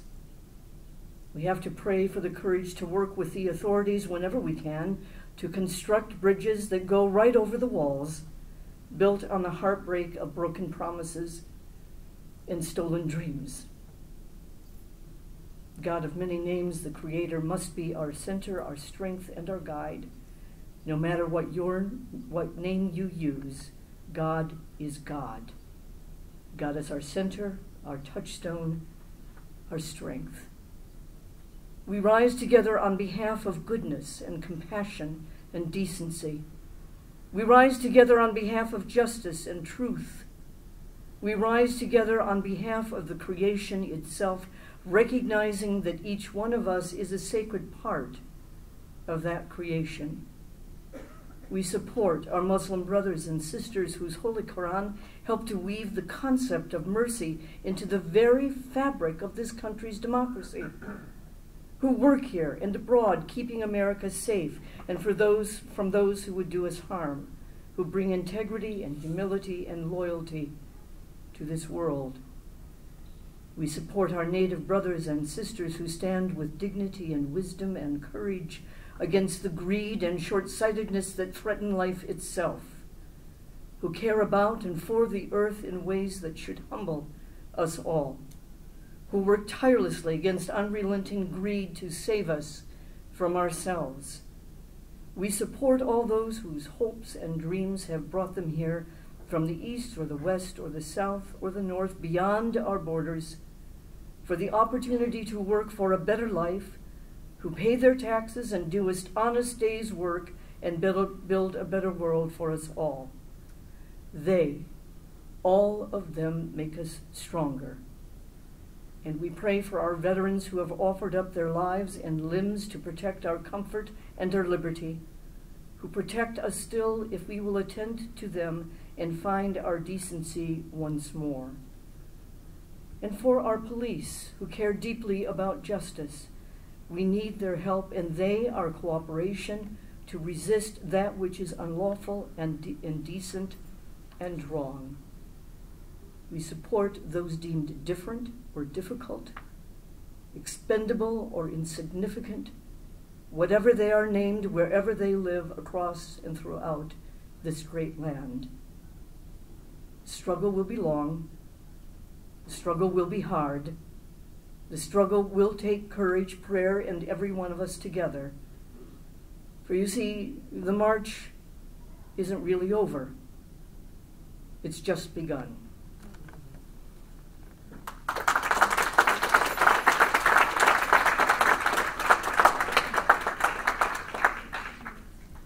Thank you, Dr. Guibord.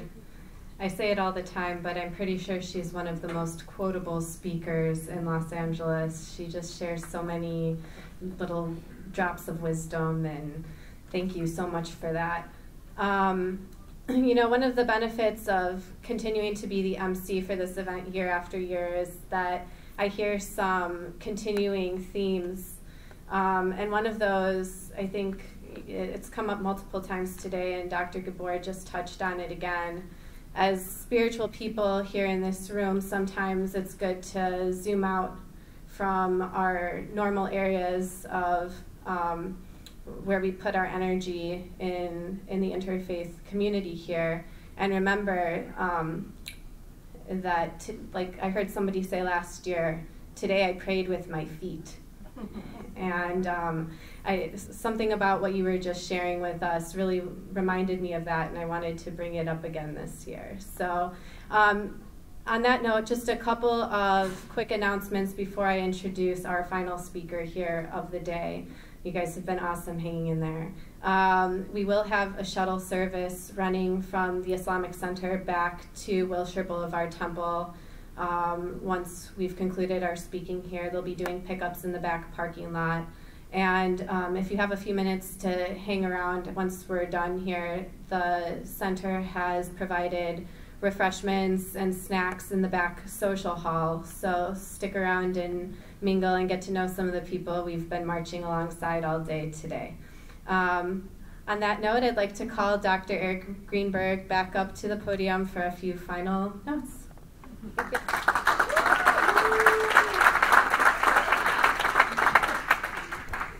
Thank you so much.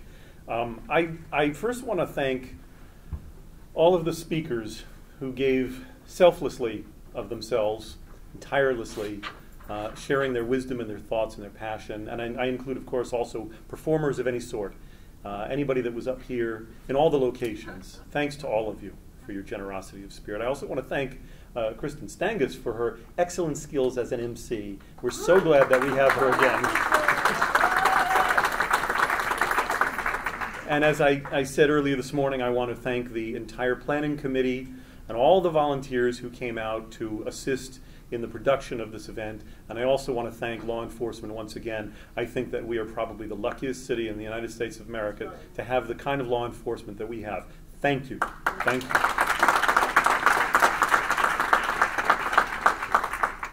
So as you probably could guess, there was a lot of effort and worry that went into producing an event like this. And there were a lot of nights of lost sleep, or at least reduced sleep. Well, I'll tell you, last night I lost a lot of sleep. In fact, for the last several days, I had nightmares that the march would fail and that all sorts of things would go wrong. But most of all, I continually have nightmares that our larger movement of interfaith collaboration will fail. I have a nightmare that human beings will continue to live by the grand narrative of them versus us, or that my way is the only way and I'm going to prove it by violence. I have a nightmare that even those of us who live what we preach, which is a message of unity and solidarity and diversity, that we will be outnumbered by those who cling to extremist ideals and those whose actions serve to convince other extremists from the other side that they were right about not trusting the other in the first place, and that they will be willfully unhearing of our message of peace and unity. I have a nightmare that our movement will fail. I have a nightmare that our efforts will be in vain as the global population edges toward 8 billion and there will be fewer natural resources to share among our teeming population, and that greed and inequity will abound. I have a nightmare that our species is doomed and that those of us of peaceful minds and hearts are alone in our sentiment, and that we are going to be overpowered by those of more extreme and divisive mindsets. This is my continual nightmare that I push aside with an almost irrational commitment to do the right thing, much like the Bodhisattva ideal, despite all odds and apparent evidence that we're doomed. But as I mentioned in the opening ceremonies earlier today, just this past week, something happened that heartened me greatly. In a moment of cosmic and divine confluence, we were contacted by Greg Davis of an Ohio-based coalition called Interfaith March for Peace and Justice, having found our march on the internet. Their coalition has been organizing and inspiring a community of interfaith marches around the U.S. and abroad since 2017. Today is their second march at this very moment. On the occasion of our third, they have helped to inspire about 10 different marches that are simultaneously happening around the U.S. right now in concert with our own and internationally. When this news hit our email inbox, I took a sigh of relief. I realized that we are not alone and that the interfaith movement is not on the wane, but is in fact on the rise. And more people than ever are realizing the need for a broader interfaith movement, even in the midst of the decline of organized religion in the U.S., where venerable and storied seminaries and theological schools are closing due to a lack of attendance and seeming lack of interest in formal theological education. There still seems to be interest in the interfaith movement. In an age when more young Americans are aligning themselves with the category of religious affiliation none, often playfully called the nuns, there is still enough interest in reaching out across the aisle to the other party to make peace and focus on collaboration. And I will make one small note here that the next great frontier or challenge to the interfaith community is to find a way to make an inviting place at the table for our colleagues in the more conservative and fundamentalist communities of faith, to let them know that the food is delicious and that there is plenty to go around. No one can say what will come of this new collaboration with the Interfaith March for Peace and Justice, but we're delighted with the sentiment and the thought of collaborating with them in future marches. I confess that knowledge of their existence and their simultaneous and serendipitous co-arising in concert with our LA-based movement truly gave me hope, and at least for now, quelled my nightmare. As I mentioned earlier today, in some ways, this confluence of events has confirmed for me the existence of a benevolent, intelligent higher power with a plan. And I know that many of our marchers who are of the secular, humanist, and humorist, as we discussed earlier, humanist variety, might not share that belief, but what I do know is that there is something going on here. Maybe it is a sign of a greater and sublime reality in which we all partake, some quantum reality that we don't just yet quite fully comprehend, in which the human race is evolving to be more unified, more collaborative, more driven by peace and unity than by warfare and division. I don't know, but it's inspiring, and all of you are taking part in this. I do know that you, leaders in your faiths and communities and philosophies, are in fact the moral compass of this nation. We have the responsibility to guide our elected officials to represent a kind of morality that serves all of humanity and the entire globe, and regardless of their faith or ideology, not to allow party politics or corruption of any sort to color the character of their service. It is our duty to stand in the manner of the prophets of the Old Testament and speak prophetically to guide their hand away from the proverbial button of war, be it with nukes or digital and cyber warfare or social and economic oppression. All of us in the interfaith movement, whether we are people of faith and conscience or people of reason and conscience, faith, broadly defined, is still relevant. We are relevant. We in this room and in this movement are crucial to the survival of the human race. Thank you for participating in this movement and in this march. Drive on.